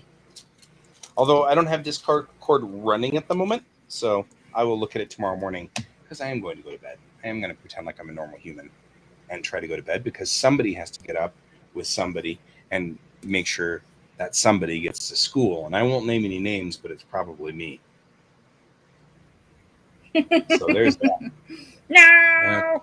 It's the trials and tribulations of being a dad. I have dad duties. I have dad jobs to do. And I can't relate. Although this monster, the cat's the one who gets me up. That's my problem. Like, George has recently started this thing where he makes this weird, eerie caterwaul. You know, like wow, like that, and it sounds like he's sick. And he's not. He's just wandering through the house making this weird noise. And it gives me the weirdest dreams. It's like so weird. It sounds like a lonely, sad meow. Miso does that sometimes. Yep. Just them bored, wanting attention. Yep. And it's just I'm bored and wanting attention. That's it. All right, my friend. I am OOH. I will be here tomorrow morning. Try to remember that tomorrow night we haven't moved Geek Tank yet. And so Geek Tank Okay. doesn't know that it's supposed to be at 8 o'clock instead of 9 o'clock, and we haven't talked about whether we want to do that or not. So I won't be online until 10. Just so you're aware. Till 10 My your time, so 11 yours. Okay, so I'll be starting. Yeah, if you want to just early. start the stream early by an hour, I'll join you in an hour, and I don't mind having 1 hour on Monday nights. That'd be like kind of nice. Okay. So. Yeah, and that'll force me to like practice getting it started on my own. So that'll be a good thing. Coolio, guys. Thank you all for joining me, and I appreciate it. It's good to see you, aliens. Good to see you. Good to meet you, Dustin. Of course, Brent was here, but he went away. Jung was here, and earlier we had all kinds of other people here, but it's been a while. So, and then we had Chuang here earlier, but I haven't seen them in a while, so sure they're still here. If Quite a few, which is entirely possible, or went to work. I keep forgetting they're on the other side of the world. So, but thank you all for joining us. We will see you all tomorrow morning. I will be on stream again from 9 to 11 a.m. And as always, as I always say, keep your eyes on the stars. Good night. Good night.